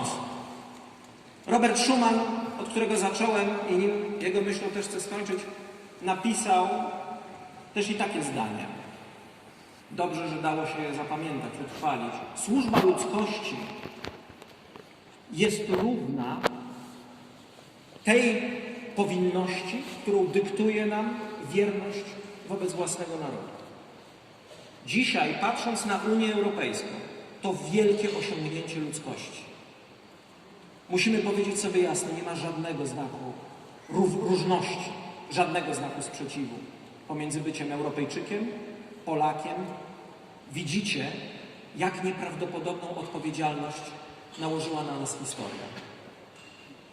Nasz ruch wszedł do polityki w najtrudniejszym momencie dziejów od bardzo wielu dekad. Ta odpowiedzialność, która na nas ciąży, jest największa od bardzo wielu dekad. Chcę was zapewnić, Ciebie, Stefan, wszystkich tych, którzy przyjechaliście dzisiaj do nas z Europy, a przede wszystkim chcę zapewnić nasze dzieci, tych, którzy po nas na tej ziemi zostaną, że nie zmarnujemy tej szansy. Że nie zmarnujemy tej szansy, że to wszystko, czego my doświadczyliśmy i na co mamy nadzieję, spełni się w waszym życiu. Nie damy wam tego ukraść. Nie damy rozbić świata. Nie damy zniszczyć tego wszystkiego, co wypracowały przed nami pokolenia. I zamiast cofać się, tak jak dzisiaj to ma w polskiej polityce miejsce, do czasów Gomułki i Gierka, zabierzemy was w podróż 30 lat do przodu. Do 2050 roku, który niech stanie się dla nas wszystkich cezurą, wyzwaniem, punktem odniesienia i momentem, w którym zdamy sprawę z tego wszystkiego, co zrobiliśmy do tej pory.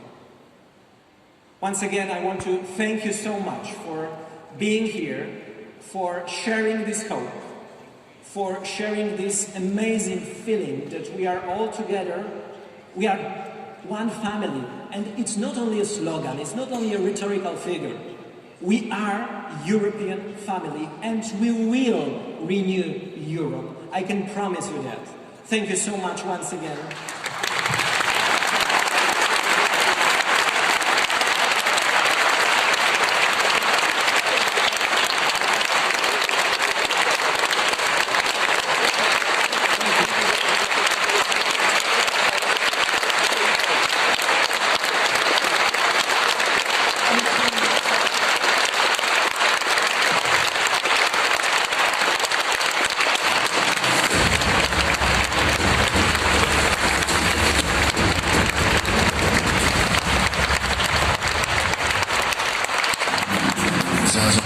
rosyjskiej wojnie w Europie najmniejszą ceną będą pieniądze. Putin próbuje nas dzielić, wywołując kryzys energetyczny i gospodarczy. Energetyczne rachunki grozy i drożyzna to zmory, które w Polsce i w wielu innych państwach Europy znamy aż za dobrze. Ale przecież problemy najlepiej rozwiązuje się wspólnie. Dziś odpowiedzią na imperialną wojnę nie powinno być mniej, a więcej solidarności. Nie mniej, a więcej inwestycji.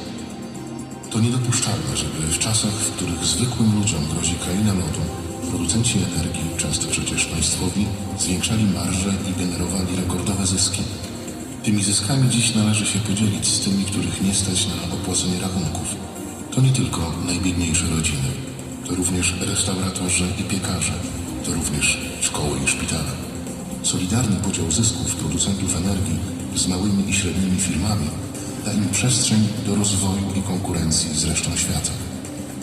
Solidarność to wspieranie się w cięższych czasach. Kraje Unii nie mogą sprzedawać teraz gazu poza wspólnotę, skoro nie mamy go wystarczająco dużo na własne potrzeby. Powinniśmy wspólnie kupować energię, bo najsilniejsi jesteśmy stając ramię w ramię. Do 2050 roku Europa musi stać się pierwszym kontynentem, który porzuci paliwa kopalne, będąc jednocześnie światowym liderem sprawiedliwej transformacji. Zielona zmiana to również dzielenie zysków i dbanie o los tych rodzin, których życie zależy dziś od funkcjonowania kopalń. To zależy od nas. Czas działać teraz.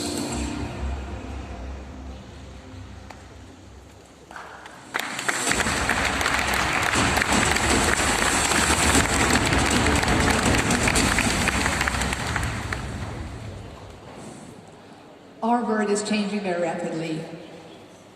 And we need to do much better to build a strong, powerful, and brave and equal Europe.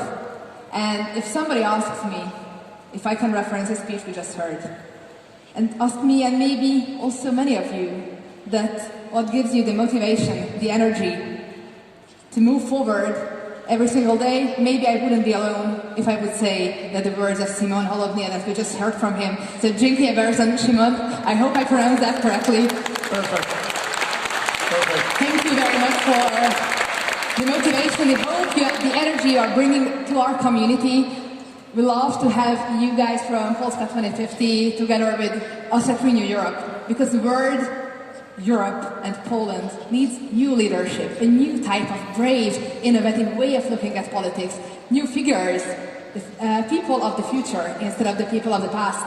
And this is what we are building together. So let's continue on this road. Let's renew Europe together and renew Poland also. Thank you, Katka. Let me stress again what Szymon just said several times. Basically, Poland is at the heart of Europe and will remain at the heart of Europe. Let nobody even start thinking about exiting European Union, our joint European project.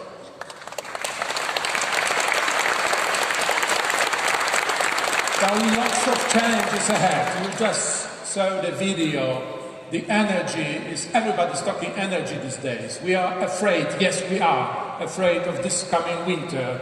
But we will win, we will win, we will renew also the energy supplies, the energy supply chains to Europe. We have no other choice.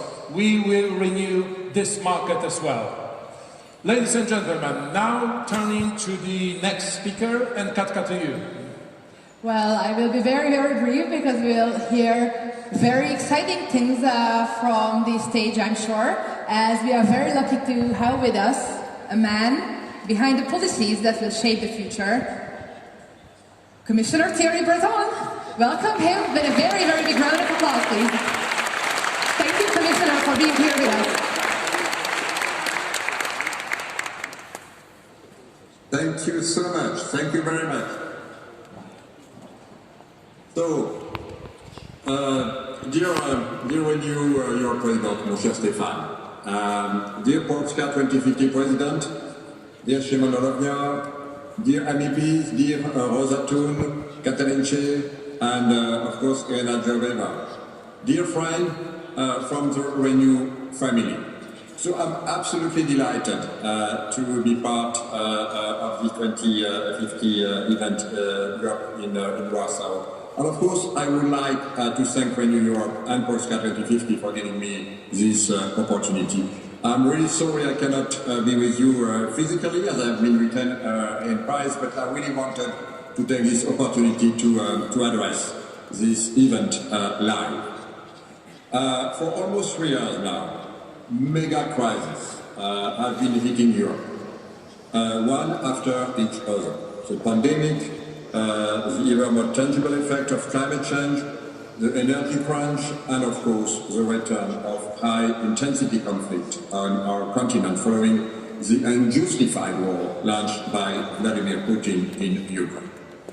These are of course testing time for us, for all of us Europeans, for our democracies, for our values, for our economic models and our social welfare, but also for our collective security. And I am convinced that the only credible response to all these challenges are to build together in solidarity with Europe a stronger cooperation between us. And this is why I am particularly happy to discuss this in Poland together with you, representative of Polska 2050, with our Renew family, a pro-European, democratic, liberal, centrist and progressive force at the level of Europe. And because since Vladimir Putin has chosen to bring back war on our European continent, we need to be more united than ever, across our political family and across the political spectrum. This war is definitely checking many of the established and historic choices and policies at European and national level, be it on energy dependencies, defense of course, supply chains. We need to recognize this and act upon it forcefully. On energy, we manage collectively to ensure that we will have enough energy to pass the winter. This was crucial to remove this dependency, or in other words, to decouple Europe from Russia, so that Putin cannot use it as an hybrid weapon against Europe and against our unity. However, we need now to deal with the second aspect, the increase of energy prices, which is putting pressure on our companies and of course especially many SMEs and our citizens of course. We are working on a plan at the Commission level, and we should come up with concrete proposals very soon to cushion our economic operators and citizens from skyrocketing prices.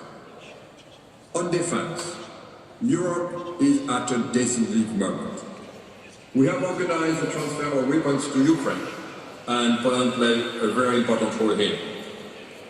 We have developed a European Defence Fund. Finland and Sweden are joining NATO, while Denmark is joining the EU defence. These are absolutely historic moves. We must now, of course, complete the European Defence Union by closing the investment gap created by decades of underinvestment in defence and by buying more together. In both cases, only one word matters: solidarity. These are heavy transformations that we are carrying at an extreme fast speed. And they happen in a context where we have to collectively deal with many complex challenges. Let me develop some of them, which I consider absolutely central, beyond the energy and defense cooperation we must pursue. First, of course, the COVID. After the recent shock, and while it is not finished, let's not forget it, Europe has successfully handled this major health crisis. In less than 2 years, we have become the world pharmacy, the first producer of vaccines and the first exporter on the planet. This is a massive research, industrial and policy success. I dare to say that without Europe, the provision of vaccines would have not been as smooth. It is also through Europe that we managed to support through Next Generation EU the many companies directly impacted by the full or partial closure of our economies, and again, of course, especially SMEs. Second, we face a new reality. The global supply chains are now used for geostrategic purposes in a so-called new geopolitics of supply chains. We have seen it with the mask, with the vaccines, we experience it with the chips, and now, of course, we start to see it with the raw materials. This calls on updating our, let's say, software, our legislative toolkit, and our single market to this new reality by creating the necessary leverage to keep the global supply chain open. Far from being protectionist, as some would like to portray it, this is about ensuring Europe's security of supply and resilience. This is what we have done with the EU Pact, but also the recently proposed Single Market Emergency Instrument and the announced Raw Material Act. To say it straightforward, we need to support our strategic industrial ecosystem to ensure Europe's strategic autonomy. Third, in the face of the climate urgency, Europe can and will be the first carbon neutral continent. But this requires a major transformation of our society and industrial apparatus. Beyond the slogan, we need now to move to the concrete implementation, especially for the most exposed industry. But also, and this question is of course acute now, on our energy mix. Given the amount of electricity the green transformation will require, a doubling to meet our Green Deal objective by 2050. I want to be very clear that there will be no Green Deal without nuclear. Fourth, inflation is back in Europe, and this is not good news. This must and will trigger an acceleration of our reform on the fiscal approach for Europe. I hear those who are calling for a return to orthodoxy also within our own family. And I share with them the worry that our current levels of debt, that I fight myself when I was the Minister of Finance, and especially the differential between member states, are worrisome. But I call also on them to approach this debate taking into account all the dimensions of debts. Because of course, each one should indeed be very humble in front of the debt question, because in the end, only a European solution will work, united instead finger pointing. We all know it.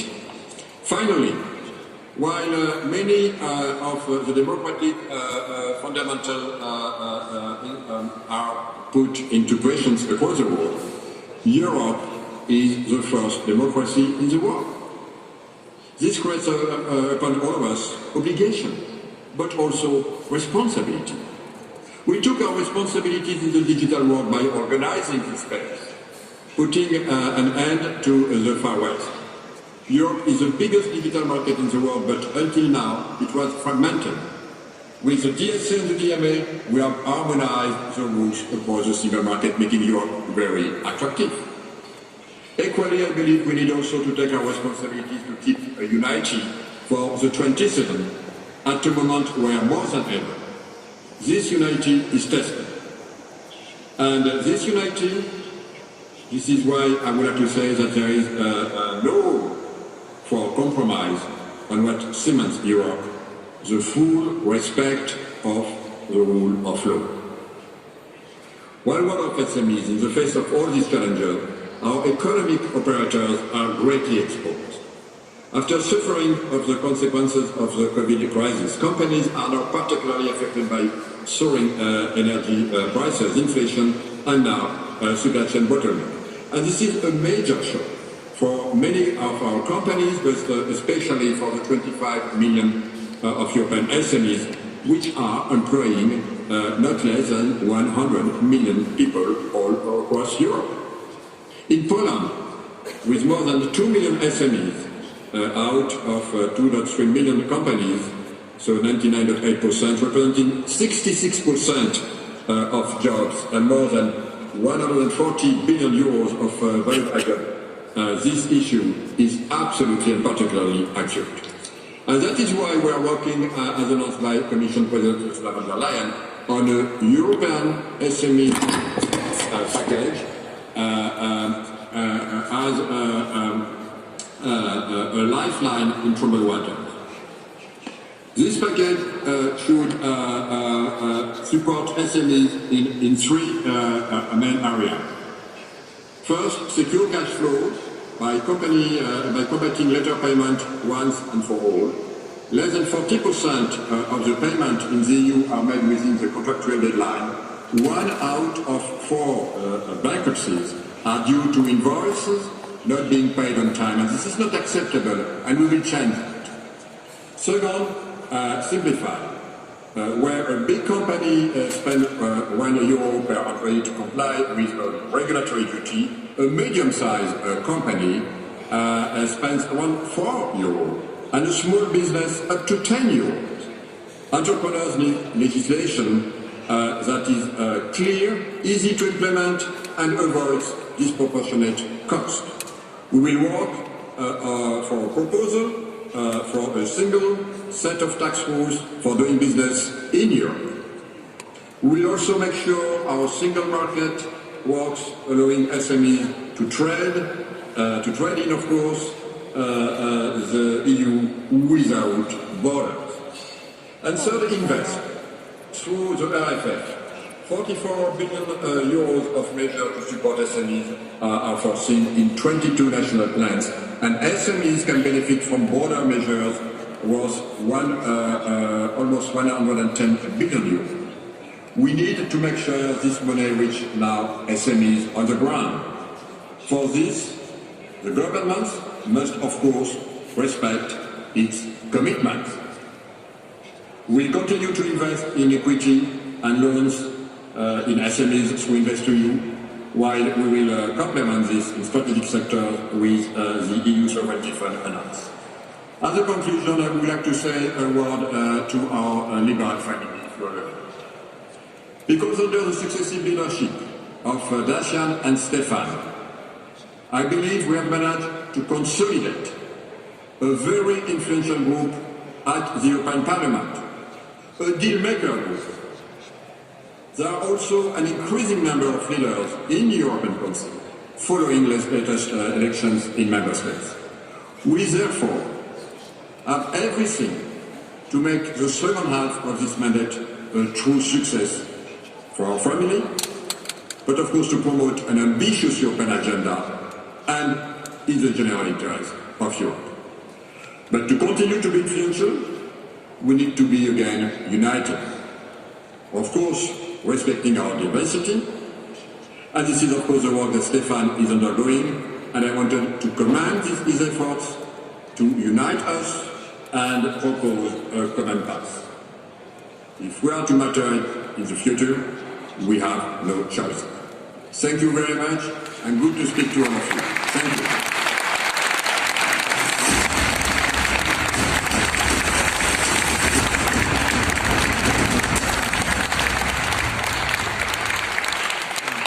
Rosja wytoczyła wojnę nie tylko przeciw Ukrainie, ale przeciw bezpieczeństwu całej Europy. Nazywajmy rzeczy po imieniu. To jest wojna imperialna. Dzisiaj miliony Ukraińców ofiarnie bronią nie tylko swojej, ale również naszej wolności, naszych wartości. Ta wojna uświadamia nam, że Europa w obecnym kształcie może nie przetrwać bez lepszej współpracy. Potrzebne są stanowcze działania, aby nasz kontynent przekształcić i wzmocnić naszą suwerenność. Potrzebna jest silna Europa. Taka Europa to 27 państw czerpiących energię z naszego słońca, z naszego wiatru, nie z rosyjskiej ropy i gazu. Silna Europa to Unia współpracująca również w sprawach tak ważnych jak obrona i bezpieczeństwo. To Europa, która uzupełnia Sojusz Północnoatlantycki, a nie rywalizuje z NATO. To Europa, która dla USA jest partnerem, a nie wystraszonym dzieckiem chowającym się pod parasolem wujka sama. To Europa, która potrafi bronić sojuszników w każdej sytuacji. Tylko silna i zjednoczona Europa będzie potrafiła chronić swoich obywateli. w tym samym stopniu w Lizbonie, w Paryżu, w Tallinie i w Białymstoku.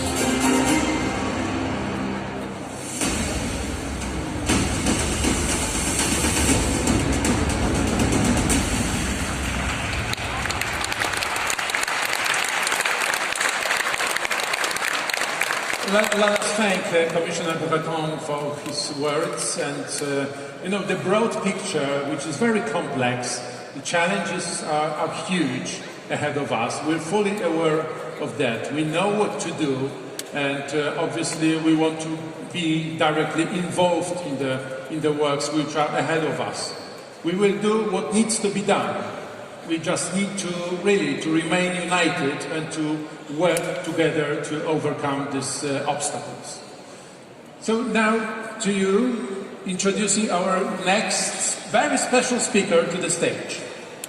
Yes, when you mentioned at the beginning of the event that you had original doubts whether which group Polska is heading, I immediately got this feeling that, oh my God, is there a scenario where I'm not going to work together with this amazing person I'm about to call on stage? Because as Europe loves Poland, Renew Europe loves Róża Thun. Please welcome her on stage with every applause and a field for her. She's a very special colleague. A hero.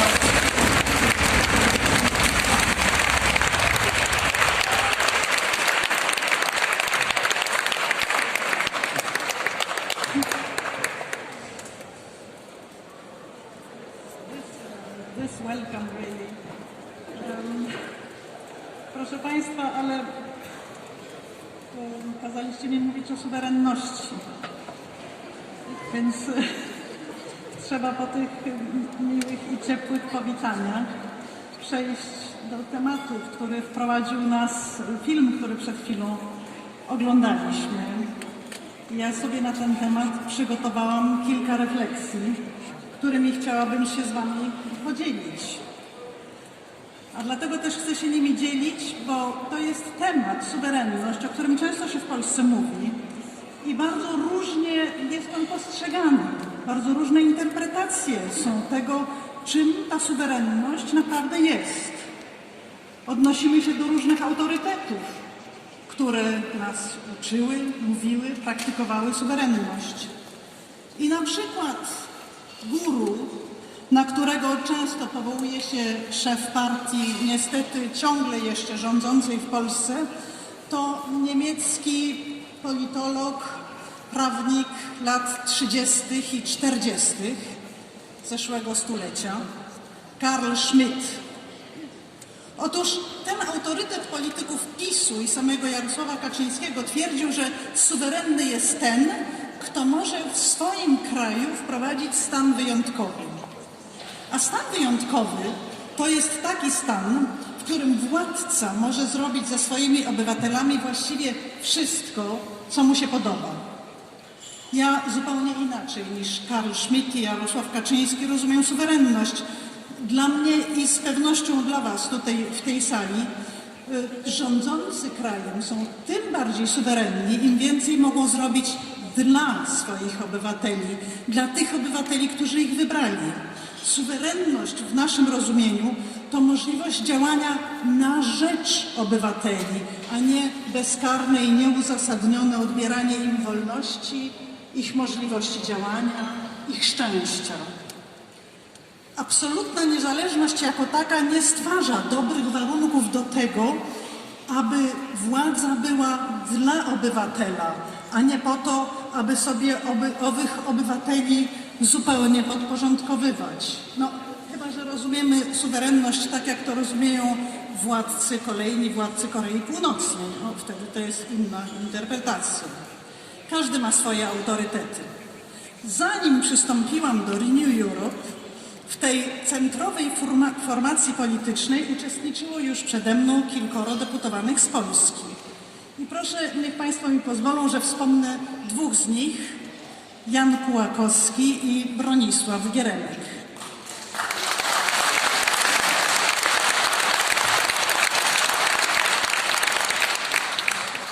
To oni są moimi guru.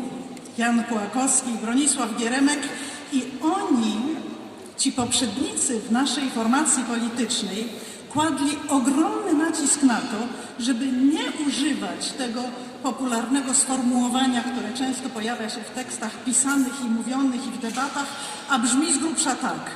Wchodząc do Unii Europejskiej oddajemy część suwerenności. Na pewno Państwo to wielokrotnie słyszeli. I Geremek, i Kłakowski przy każdej okazji bardzo jasno i wyraźnie powtarzali, żeby zdawać sobie z tego sprawę, że stając się Unią Europejską, dzielimy się suwerennością z wszystkimi innymi jej członkami, a oni swoją suwerennością dzielą się z nami. I tylko w ten sposób zyskujemy możliwość wpływania na sprawy, które inaczej toczyłyby się przecież bez naszego udziału. Mocno zjednoczeni mamy jedną, wspólną, mocną suwerenność. Dobrze zintegrowani i przestrzegający wspólnych spraw prawa europejskiego, naszego prawa krajowego, przestrzegający wspólnych zasad. Stajemy się naprawdę suwerenną europejską potęgą. Budujemy tę potęgę, uczestniczymy w tej potędze właśnie dla obywateli. To chyba jest szczególnie potrzebne i łatwo zrozumiałe dziś, w czasie trudnym, w czasie pełnym obaw, w czasie pełnym niepewności. Nikt tak dobrze jak nasza formacja, która nie jest ani prawicowa, ani lewicowa, tylko jest otwarta na ludzi, odważnie, zawsze do przodu, tylko jest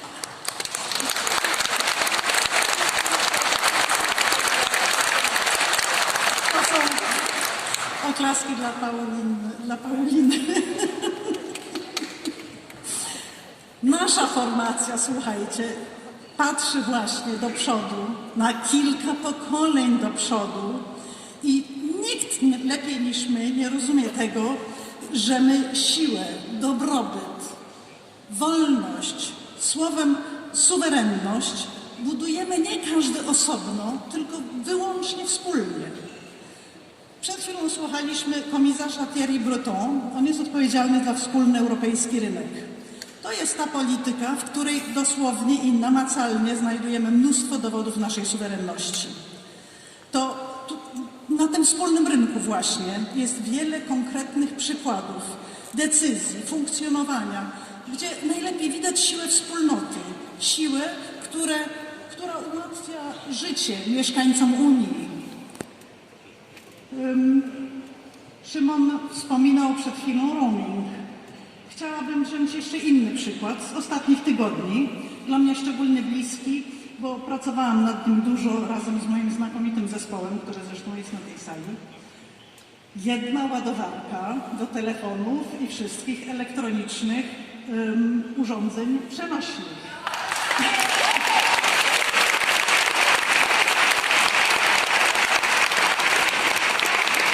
Słuchajcie, to może jest drobiazg, prawda? To nie jest taka wielka sprawa, ale jakże wyczekiwany, jak bardzo ułatwiający nam to nasze codzienne funkcjonowanie.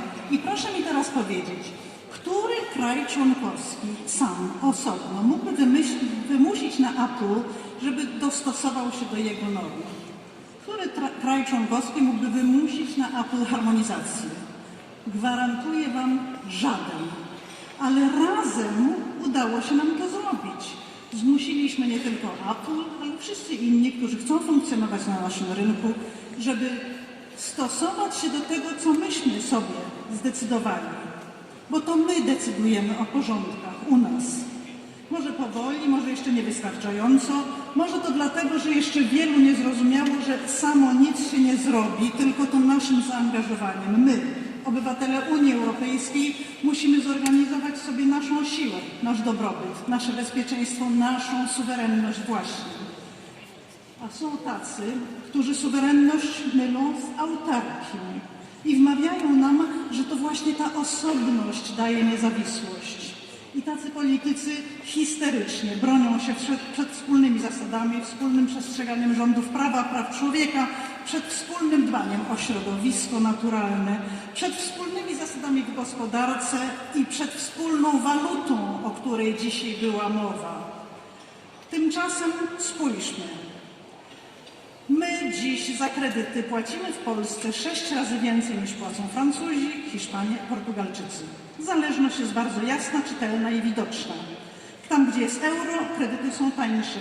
Tam, gdzie euro nie ma, kredyty są droższe. Powtarzam za Szymonem Hołownią.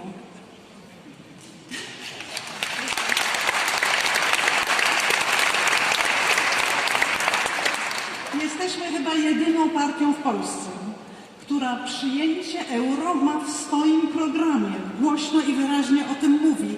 I rzeczywiście powinniśmy się zwracać do naszych partii partnerskich w Polsce, żeby też się za ten temat śmiało zabrały. Wspólna europejska waluta, przyjęcie euro to dziś polska racja stanu. To nie wyzbycie się suwerenności, przeciwnie. Wspólna europejska waluta jest wzmocnieniem suwerenności, jest wzmocnieniem bezpieczeństwa, jest troską o dobrobyt milionów Polek i Polaków.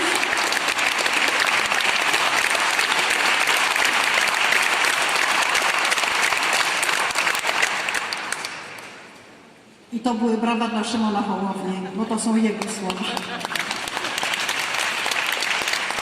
I zgadzam się z nimi w pełni, panie przewodniczący, i dlatego je tutaj cytuję. A teraz energia. Przed chwilą o niej słuchaliśmy. Ale wyobraźmy sobie, czy bardziej suwerenny jest minister, który dla kilkunastu czy kilkudziesięciu milionów osób, obywateli, użytkowników, konsumentów negocjuje ceny zakupy oleju lub gazu, czy też przedstawiciel całej wspólnoty, która w końcu liczy 0,5 miliarda obywateli. I dana osoba robi zakupy wspólne dla nich wszystkich. Wyobraźmy sobie takiego komisarza. Chyba nie będziemy się tutaj nawzajem przekonywać, kto jest bardziej suwerenny, kto jest silniejszy, kto może dyktować swoje warunki. Czy taki minister jednego państwa, czy taki przedstawiciel całej naszej wspólnoty europejskiej. Często przypomina mi się rozmowa z Sadiq Khanem, burmistrzem Londynu. Rozmawialiśmy tuż przed Brexitem. Dziś mam wpływ na prawo europejskie. Mówił bardzo smutno. Mamy tam europosłów, komisarza, jesteśmy w Radzie, ale poza Unią i tak będziemy z wami związani gospodarczo. Będziemy sprzedawać i kupować. Tyle, że wyłącznie według waszych zasad. Będziemy produkować na wasz wspólny rynek. Będziemy się musieli dostosowywać do waszych norm, waszych przepisów, ale nie będziemy uczestniczyć w ich tworzeniu. Brexitowcy, wrzeszcząc o suwerenności, mówił, właśnie tę suwerenność nam zabierają.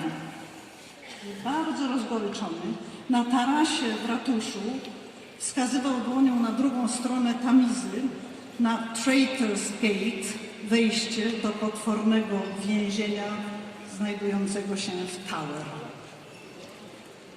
Polska poza Unią Europejską znalazłaby się w o wiele trudniejszej sytuacji niż Wielka Brytania po katastrofie Brexitu, a ja jeszcze nawet tutaj nie wspomniałam o polityce obronnej, o polityce bezpieczeństwa, o mocniejszej wspólnej polityce zagranicznej, o tych sprawach tak palących, szczególnie w dniu dzisiejszym. Jak widać, nigdy wcześniej nie było tak wyraźnie widać, jak bardzo potrzebujemy tych polityk dla utrzymania naszej suwerenności. Ale nie osiągniemy tego w Polsce z rządem obrzucającym kalumniami naszych partnerów w Unii, z rządem łamiącym nasze wspólne prawo, rozbijającym wspólnotę europejską, z rządem wmawiającym nam, że ustawianie się tyłem do Europy oznacza pełną niepodległość. Z nimi tego nie osiągniemy.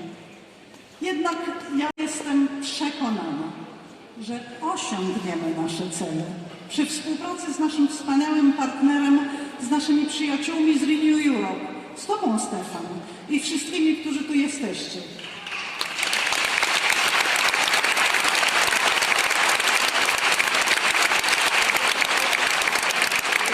Wspólnie poprowadzimy Polskę z powrotem na europejskie tory. Wrócimy, jak mówił Szymon. Polska, piąty co do wielkości kraj w Unii Europejskiej, nie może być i nie będzie hamulcowym. My dodamy energii i dynamiki dalszemu pogłębianiu wspólnoty. Dodamy energii i dynamiki umacnianiu tej wspólnoty, bo my jesteśmy Polska 2050.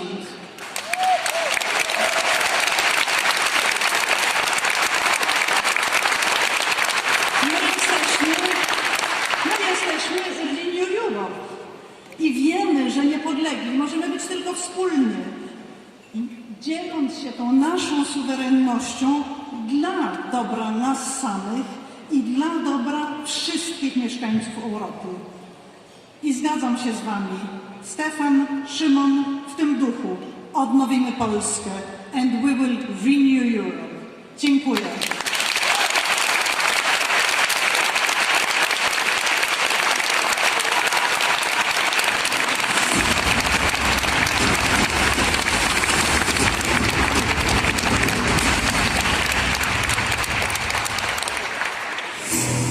Renew Europe stoi na czele walki o nasze wspólne europejskie wartości. Wolność, równość, demokrację, prawo do sprawiedliwych sądów. Unijną i polską racją stanu jest odblokowanie środków z KPO dla polskich rodzin, dla polskich firm. Zrobimy wszystko, aby stało się to jak najszybciej. Dzień po tym, gdy polski rząd wypełni umowę, którą sam podpisał, godząc się na plan odbudowy. Każda złotówka unijnych pieniędzy musi bezpośrednio wspierać Polki i Polaków, a nie interes polityczny jakiegokolwiek obozu. Jesteśmy najskuteczniejszą grupą w Parlamencie Europejskim. Jesteśmy zdeterminowani, aby bronić rządów prawa w każdym kraju Unii, dla dobra ich obywateli.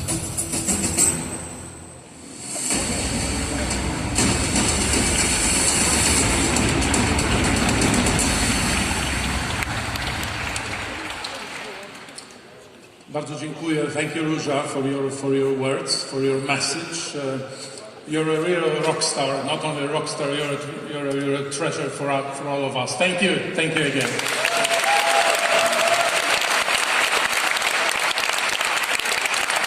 As you see, I'm alone on stage right now, and I feel a bit lonely, to be honest. That won't take many minutes because I'm to introduce next two speakers. As you see, there are two places, two platforms on stage, and one of the speakers will be my dear Hungarian colleague and friend, Katalin Czech.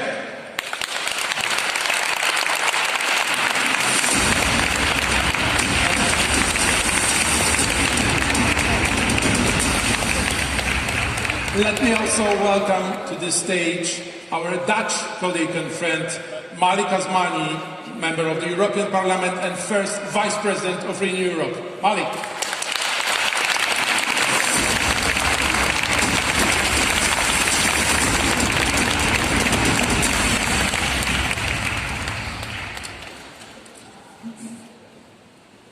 Well, thank you. What exciting, because there's a lot of energy in this room, and it just gave us power. Many thanks, dear Simon.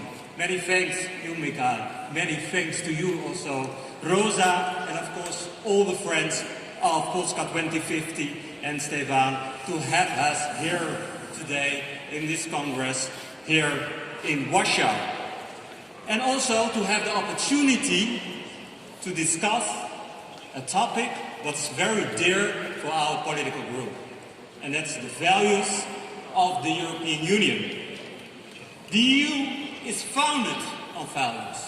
Freedom, democracy, and the rule of law are at the heart of our union, and they are fundamental rules of our common project. And just like for the EU, the respect and the promotion of these values are firmly set in the very DNA of our political group, Renew Europe. Especially in promoting the rule of law, our group has a long-standing track record in the European Parliament, but also in the Council and the ministers, in the Council of Ministers and in the European Commission. Our political family is constantly fighting to stress the respect for the rule of law as a basic principle of us. Because these issues go back to another core principle of the EU, and that's solidarity between member states. And we have seen recently, due to the pandemic, how important it is that we work together, for example for the vaccines, but also for the economical answer afterwards, how important it is to work with each other and how valuable the European Union is. But however, solidarity is a two-way street. You have to respect the rules before you can play the game. And when governments do not follow the rules, you become isolated. And that is what we are also seeing today with certain member states. I am a little bit abstract, perhaps, in this first introduction, but we can be more concrete because I'm very honored that my dear colleague, Katalin Che, is standing next to me. Because she has at the full hand the experiences, what it means when a member state is deteriorating in their rule of law.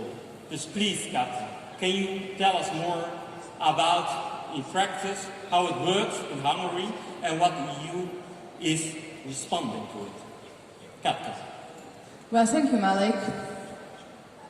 As you have probably heard about, a little bit more than a week ago, the European Parliament voted not to regard my country, Hungary, as a full democracy anymore. I also voted for that, with a very heavy heart, because my heart was heavy as I was thinking about my grandfather, who was hiding in the basement 25 years ago, even more, no, 35 years ago, listening to the radio for Europe. You might have some people in this room for whom this name is familiar. And I was also thinking about the activists who risked their lives also 40 years ago, 35 years ago, and even later in Hungary to distribute the samizdat papers.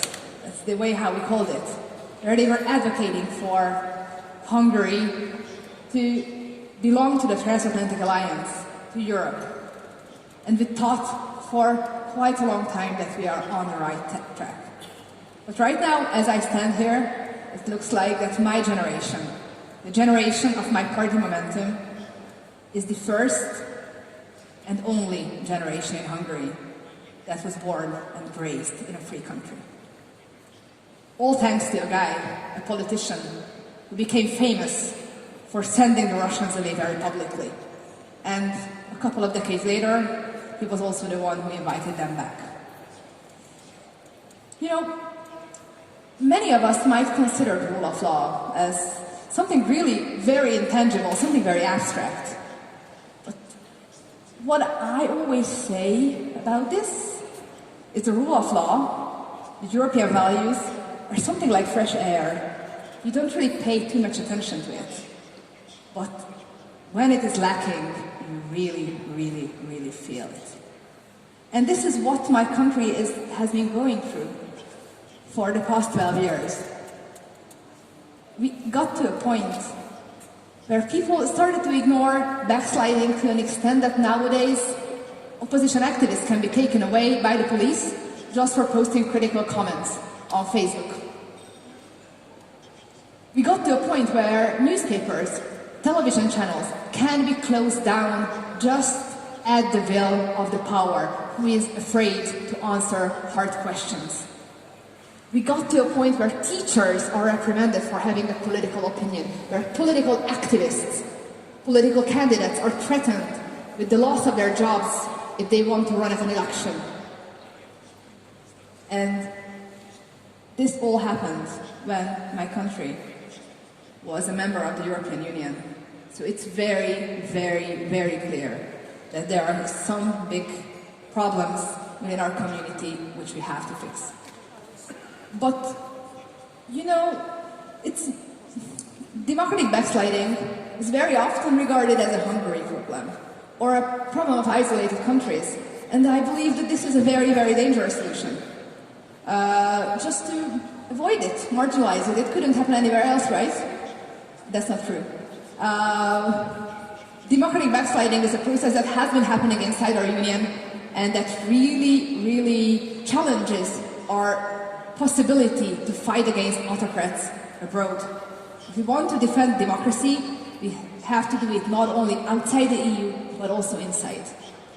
So, Malik, how you see that from the Netherlands, these processes that have been happening in Europe?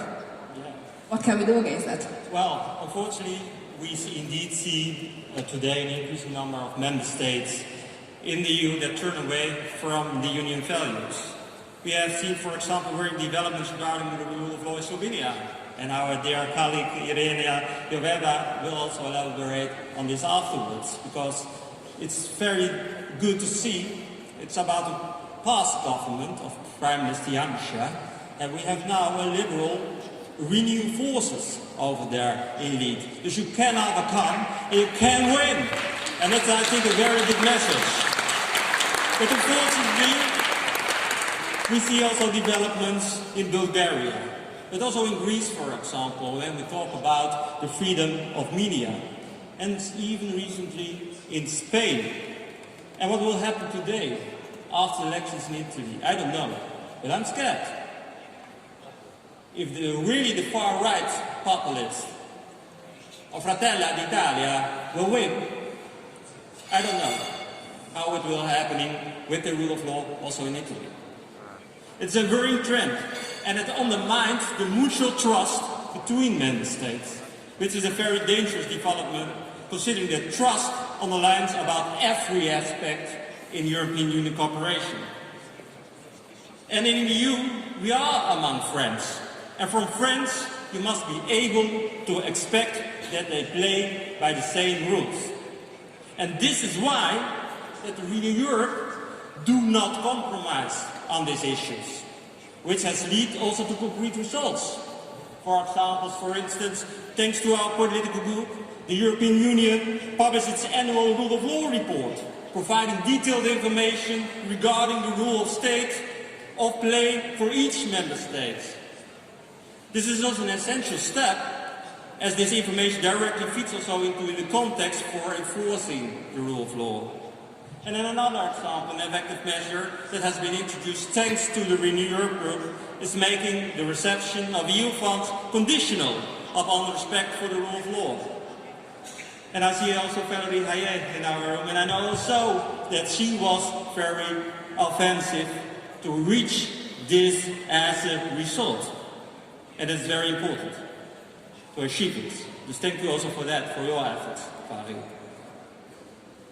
But more importantly, I think we have to make sure that European citizens see that the EU is there for them, to support their values. And how is that in practice, is my question also to Katka. How are Renew Europe efforts, for example, our efforts also perceived in Hungary and in the other countries? Well, the efforts of Renew Europe are certainly perceived better than the efforts of the European Commission in the past 12 years, because, you know, I just have this general feeling, and maybe this is also true to Poland, but Hungarians in general are very, very pro-European. We are one of the leading countries when it comes to support of the EU. That's surprising, I know, but really, it's there. But also, when I'm going on the campaign trail, and that's the same for so many years, I always get questions. Doesn't the European Commission see what's going on here? Or they just don't care? Because frankly, the EU actions have been very, very, very slow for the past years when it comes to stopping democratic backsliding. And our group is fighting back. Malik set a lot of very good examples, and it's very important for us to put it on the table that Europe cares. Because, you know, when a Hungarian citizen just hears declarations from the Commission or from the European People's Party, for instance, about red lines, about will to change things, that this is over any limit and then nothing happens, then they can really, really be disappointed. And frankly, when I'm in the plenary of the European Parliament and I hear the EPP speak about the defense of values, all I can think about is that they tolerated Viktor Orban for 10 years. And maybe it is also their responsibility that the European Union is now being destroyed from the inside, financed by European money. Because at the end of the day, when the Commission looked aside for years, when Orban's childhood friend, a former Gazfitter, suddenly became the richest man of Hungary, they just didn't care. Or when women's rights were being trampled on, they just didn't care. When the son-in-law of Mr. Orban got concessions after concessions, and even though Olaf, the European Union anti-fraud office, even decided that there are fraudulent actions going on around EU money, they just didn't care. And there are so many examples like this. And you know, right now, we are ending up to a point where the European Union negotiating table is being compromised by an EU leader who is actually speaking Russian talking points at the most important debates, where Russian propaganda is flooding through the media channels of the Hungarian government. So we have to stop this process, and this is why our group, Renew, has been fighting so hard. And I think now we achieved real great results. EU funds have to be conditioned to EU values, and the European Union has to guarantee equal rights for every single European citizen, for Hungarians and as well as other European citizens.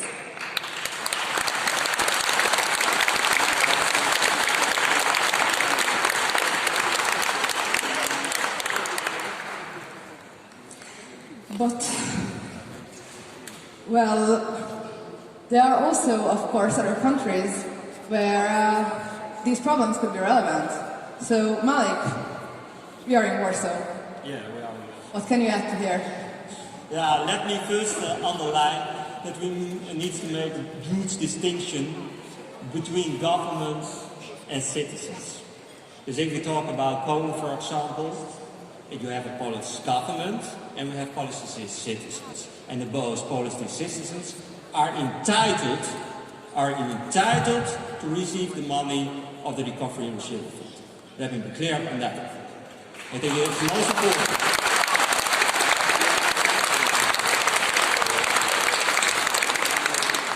It's due the lack of actions of the current Polish government that it's blocked. And that's the real, true answer. And we need not to accept that. And you mentioned already, for example, a good example, it's about the 1.3 billion euro budget for SMEs, for small medium enterprises, to make those other green transitions. It's there. But in the National Recovery Plan of Poland, it needs to be an open tender. And the government, well, they want to use the National Bank of Development for it. And why? Yeah, because they can control fully the money. And that's the reason why it's not going to the SMEs to make that transition. Also an example due to lack of actions is that there needs to be a bill approved by the Polish Parliament about building windmills on land and the liberalization of those rules. The proposal is ready. They can bring it to the Parliament. But yes, why? Because it's politically sensitive of the government that they pretend to try to pass the bill in this Parliament. It's political interest above the good of people. And we are standing here always to defend what's good for our people. We need to be firm, of course, also you governments who are campaigning anti-EU return. It's incredible to understand that we are funding those governments, further backsliding with EU money, the rule of law. It's a vicious circle. And that is what we need to stop and prevent. And of course, our group will scrutinize carefully what the Commission's decisions will be as an improvement of the recovery plan. And years of fruitful dialogues and fruitless dialogues, because that is the case, I think that also it's essential that we let money talk. But on the other hand, We need to keep showing also to Polish citizens that the European Union is an important project and show them the benefits of it. And they deserve the recovery and resilience money. But Katka, how do we think how we can help the citizens? And not only the citizens, but also the civil society. Because we need to strengthen them also here in Poland. Well, what I can add to this is a huge thing to be proud of, I believe, because our group, the Renew Europe group, was the first one, and I think so far the only one, who really put the question on the table to ensure that direct support can arrive, that direct support should arrive to cities, to NGOs, to the businesses that are struggling, because these cities need the help. And it is unacceptable, frankly, that there are cities who are, for instance, shouldering the burden of the current challenges, who are doing a great job helping refugees, and they do not get a fair share of the money that's supposed to land there. There have to be direct channels from the Commission to these cities and make sure that every European citizen enjoys the benefits of the European funds. And I am very glad to say that the proportion of these direct funds are growing very, very much. And there are even more channels to the citizens. And this is our project, I think, because I know directly, and you share it with me, how difficult it is when a project is compromised only because of the political colors of the leaders of the city. This should not happen in the European Union. We have to support our cities to make them thrive, the citizens to live a truly European standard of life, no matter where. So this we have been fighting for, and we will continue in order to ensure that this direct funding is still there with dedicated envelopes. But of course, we are just one piece of the puzzle. And a very important piece of the puzzle is also the elections that are coming up in member states. And I am so glad that we heard so many inspiring thoughts from Polska 2050 at this event. And I really believe that an essential part of the transformation is also for Poland to elect a new, powerful, innovative and brave government with a leadership that looks into the future. Indeed, Katka. Indeed.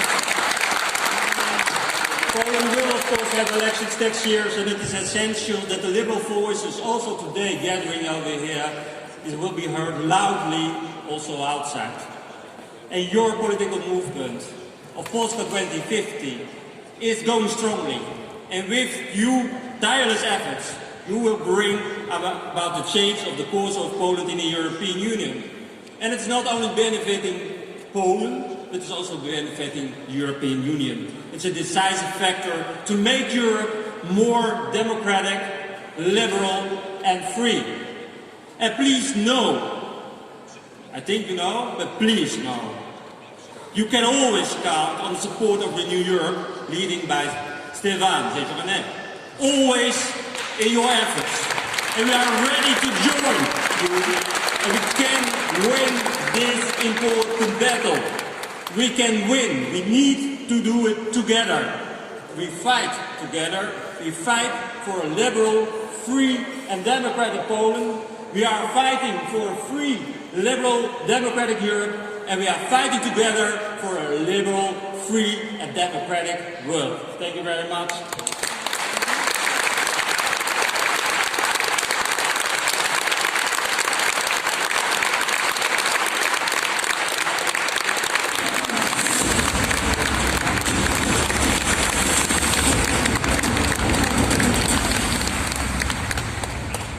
Thank you, Katka. Thank you, Mali, for your words. We welcome, obviously, your words that Polish society deserves the recovery fund money. We need this money, and this money should be flowing already to our country, and as it is flowing to almost every member state, excluding, unfortunately, Poland and Hungary now. So thank you for your words, and also We learn a lot from the Hungarian experiences and experience of the Hungarian opposition. Obviously, we know perfectly well what Mr. Kaczynski is doing here is a very simple, trivial copy-pasting from Mr. Orban. We know that Mr. Kaczynski is somewhere halfway in doing what Mr. Orban did in Hungary already. And we cannot agree for this list, for this homework that Kaczynski has from Orban to be completed.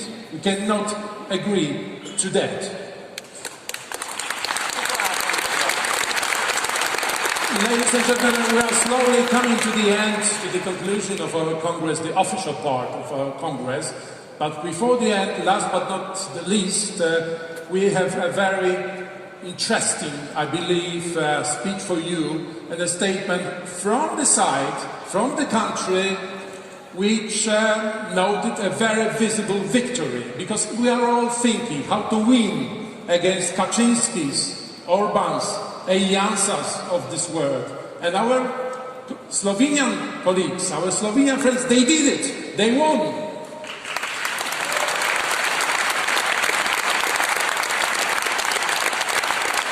Please let me welcome to the stage the Slovenian member of the European Parliament, Irena Joveva, to tell us about on the success of her party to defeat illiberalism in Slovenia. Irena, dobrodošli v Warszawie.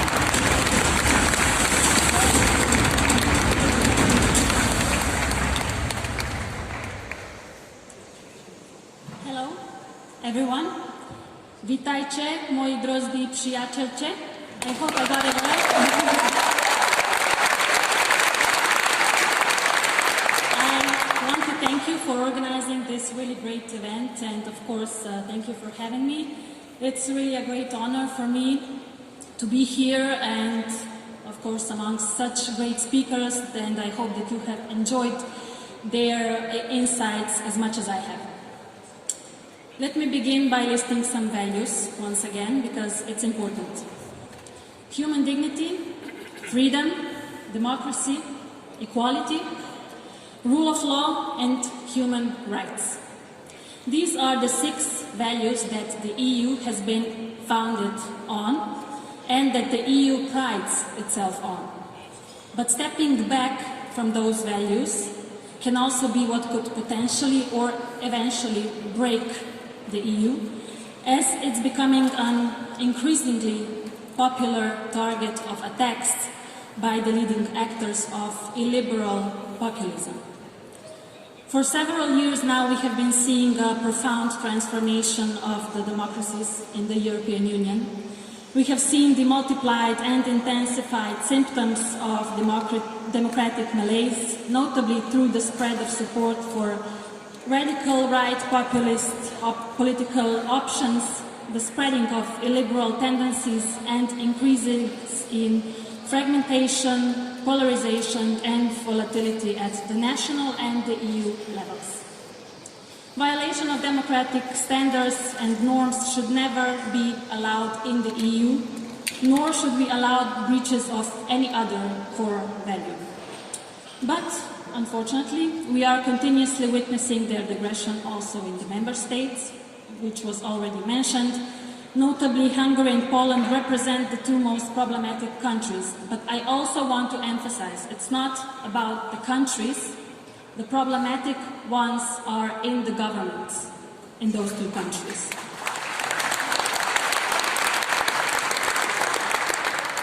So, the leading forces of illiberalism created by the political subordination and subjugation of the judiciary, prosecutors, media sector, and regulatory agencies happens with one simple goal: to serve and preserve the corrupt regimes.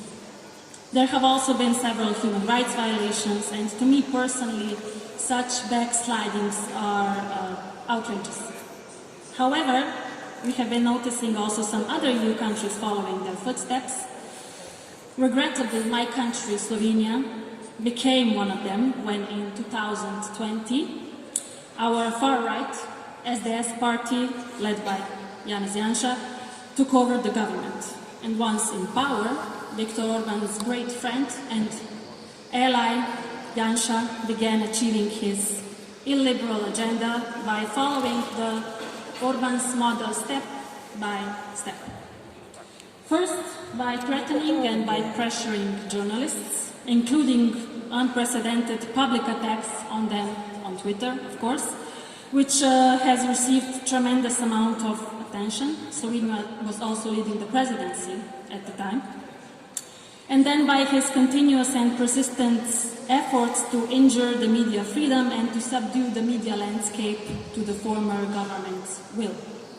They even abruptly announced the suspension of state funding to our public state agency, press agency, STA, thus violating the government's legal and contractual obligations. They didn't care about that. So, although we have been excessively vocal all the time, we as Renew Europe, and we have made several efforts to protect our state media, including with the help of the Commission's Margaret Vestager and Vera Jourova.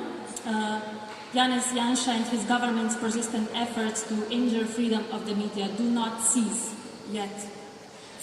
I took actually those attacks on the Slovenian press agency also personally, because I worked there as a journalist for 4 years, and I really do know the professionals working there, and I know their immense efforts and their hard work, and those developments really hurt me even more than they would hurt me anyway. But the most agonizing part was seeing what little we could do to help them and to prevent that from happening from the EU perspective, regardless of what efforts we made. So one positive thing did arise from it, including the financing perspective in the recently presented Media Freedom Act happened because of the Slovenian issue. Although it's sad that Slovenia is involved in such an unfortunate matter, it highlighted an important issue in the Union's media landscape that must be mended, and I guarantee I and us, all of us in Renew Europe, will do everything necessary to make the Media Freedom Act the absolute safeguard, ensuring it doesn't happen anywhere else again.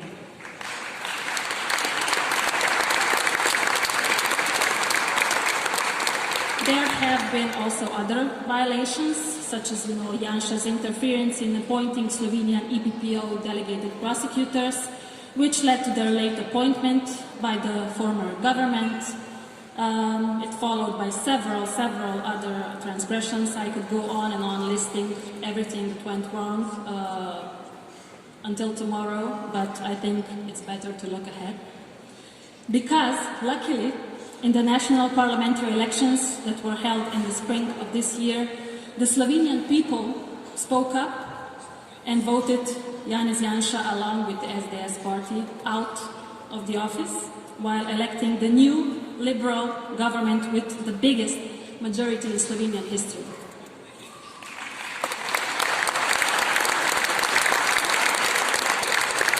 So there are a few reasons for our tremendous success, I believe, and the first one is undoubtedly Janez Janša's excess hunger for power and authority.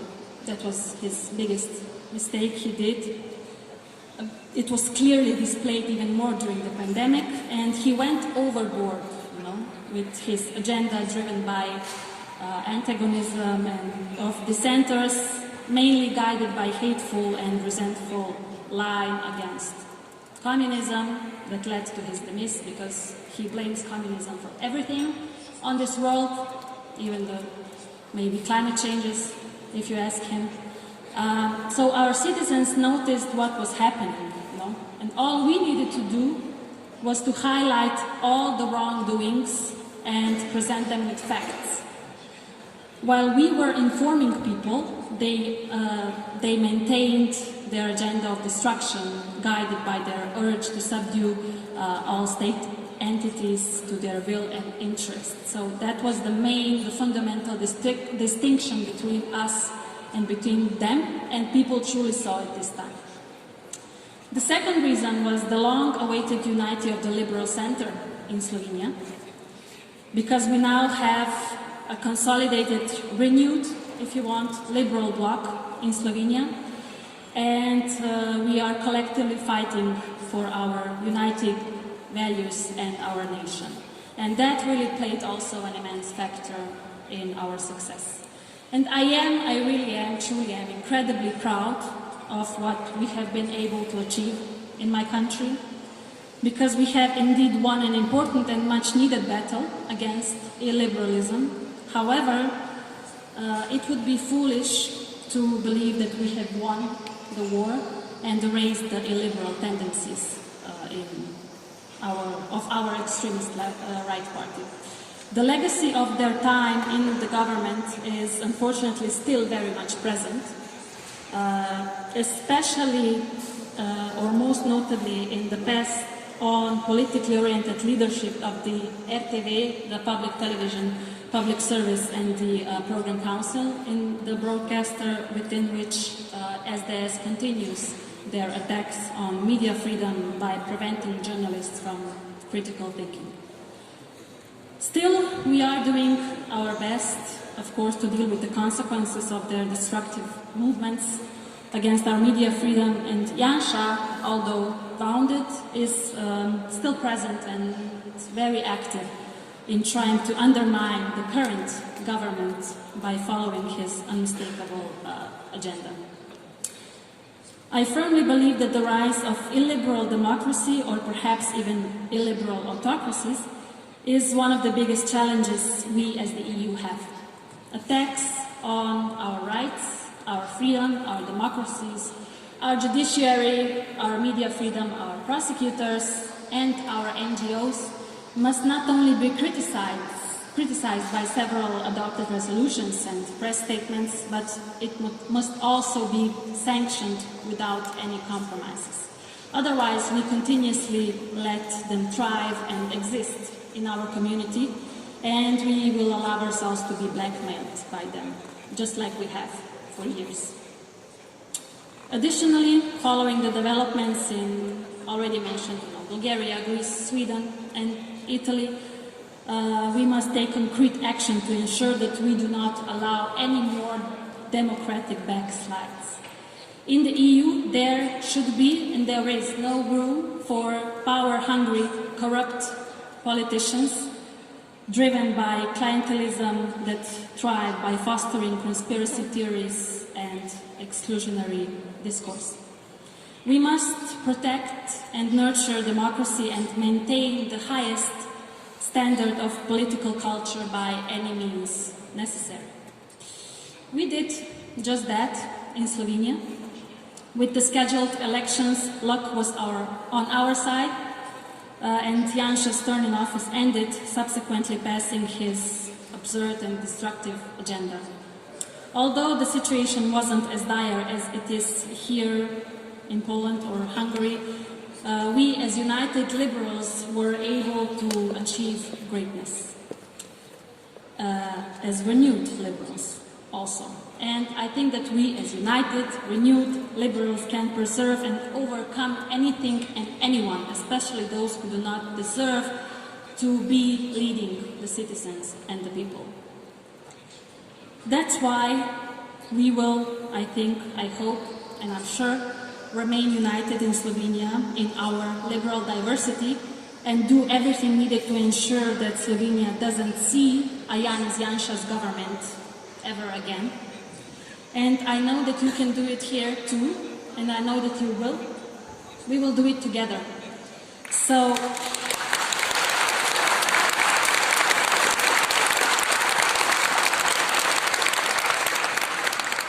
powodzenia Polska 2050, powodzenia Polska!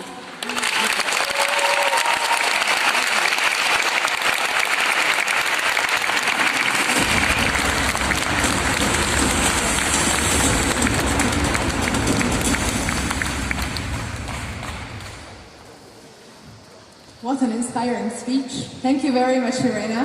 And I can only hope that in a little bit more than a year's time, so maybe next December-ish, I can invite not only you to our upcoming Momentum Party conference in Hungary to present a success story, but also to invite Mr. Holownia, who will be able to tell us how they transform Poland, how they renew this country.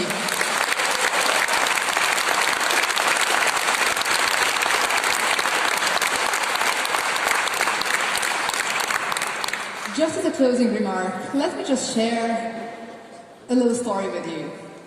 When I was coming here from the airport, I had a conversation with my taxi driver.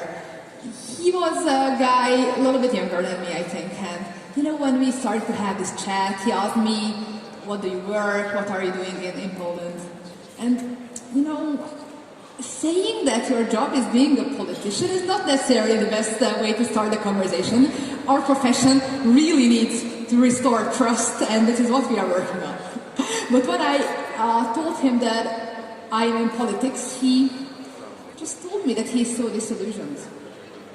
That he doesn't want politics to be about the fight of old parties, old forces. He felt that there have to be new solutions, new progressive ideas to address his generation. He wants something new, something more, something braver, something stronger. So I told him that if he has time this evening to look back the stream on the Polska 2050 page, because I thought that he would like what he hears here. And after this event, I'm really sure he does that. And also that he recommends to do the same for his friends. Because, ladies and gentlemen, I am truly inspired after this event. Here, thank you.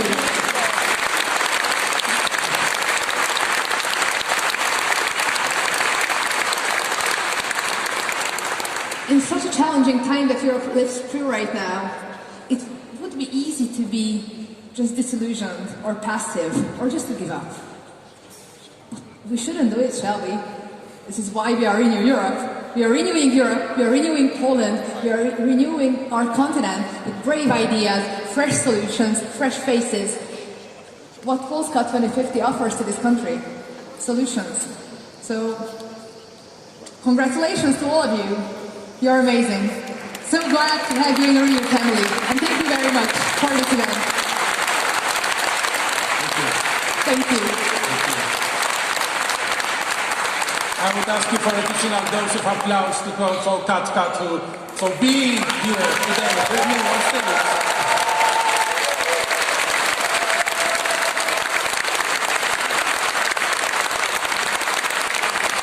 It's a real and true Polish-Hungarian friendship and partnership that will last forever.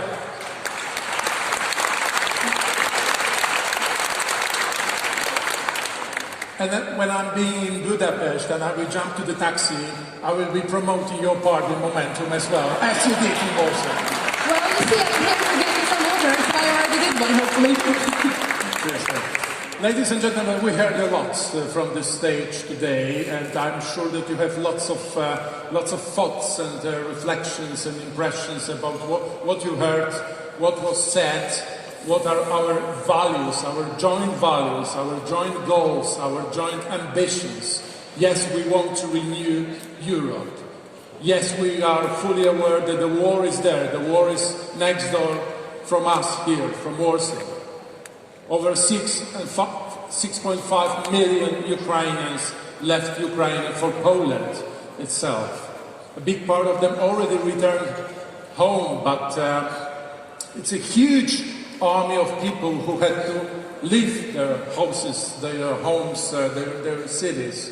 So the war is here, and we have to do everything that's possible to help our Ukrainian friends, our neighbors, to win this war. So when Russia is mobilizing more and more soldiers, we, Europe, need to mobilize all assets we have, and we have a lot, to help Ukrainians win this war as soon as possible.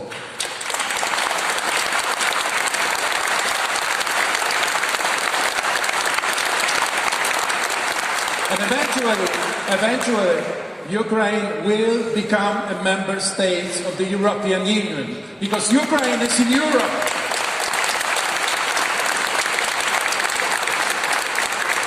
Ladies and gentlemen, we heard a lot about what we are planning. We, Polska 2050, you heard a lot from Szymon Hołownia. Yes, we want our home country to become a real and active actor on the European scene. We should not stay and remain a passive player or an outsider of the European Union. Our role is at the epicenter of the Union, and our role is to help orchestrate changes that lie ahead of us. Poland should become a really active actor and decision maker in the European Union. We will just need to change the government in Warsaw to achieve this goal.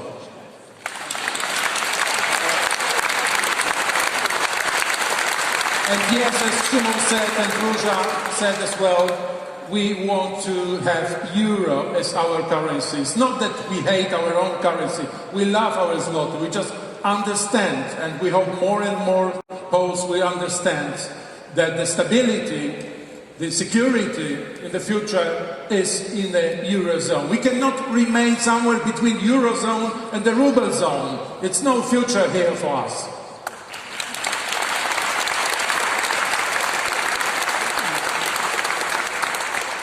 Let me, at the very end, let me thank. So again, thank you, Katka, for being here with me. Great Thank you, pleasure. Michał. Thank you. It's a pleasure to host with Thank me. you. Kosono. Thank you. Thank you. Dziękuję bardzo. Thank you for that. I want to thank everybody who was involved in, organizing, orchestrating this event. As you may know, this is just the beginning. This is not the end. This is just the beginning of, let's call it this way, European Week in Warsaw, a week of the Renew Europe presence in Warsaw.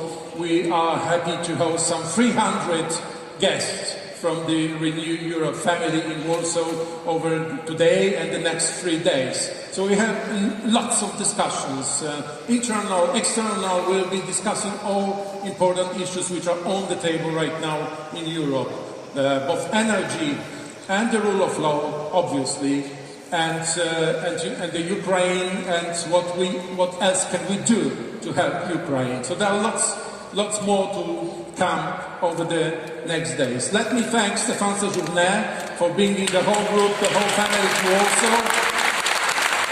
And we are fully aware that there are many other capital cities that are competing in a way to have you, to host you. So we are so glad and so grateful that you picked Warsaw, because this is for us, this is the beginning of a very hot, decisive political season, ending with the general elections next year, where we hope to start renewing Poland, because this country needs to be renewed after this devastating era of Mr. Kaczynski and the peace rulings. So again, thanks Stefan for being here with us. I want to thank the whole of the Renew Europe team, organizing team. We were working hard over the long weeks and months to run this event today. So I want to thank everybody on the Renew Europe side. I want to thank everybody on our side, Polska 2050 side. It's always risky to mention some names, but let me just mention a couple of our colleagues who are working really hard on our side.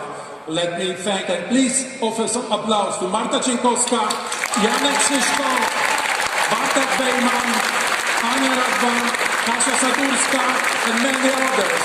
And those who are not mentioned will kill me later today. The shame is mine, obviously, but everybody who was involved, we're so grateful for what you did for us. And also I want to thank the Polska 2050 family from all the regions of the country who are gathering here to talk to you, to meet you, to make new friends, our European friends. Ladies and gentlemen, the Europe 2050 Congress, thanks for being today with us.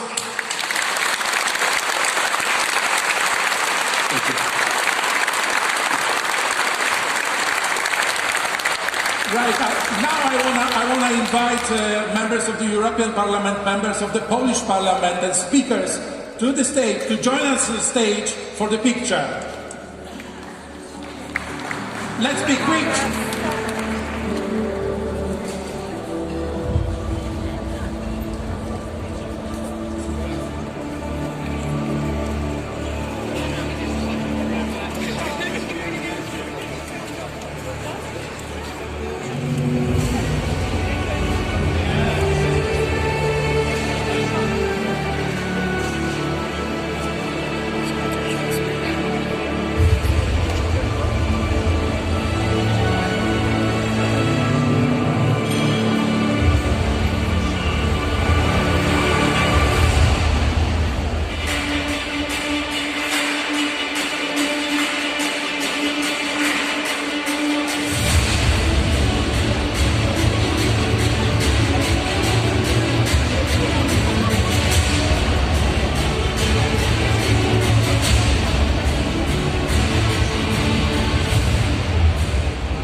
Momencik, poczekajcie tu na mnie, tylko wezmę torebkę. Dobrze. Nagrywam. A, nagrywa. Na razie nagrywam. Dobrze, dziękuję.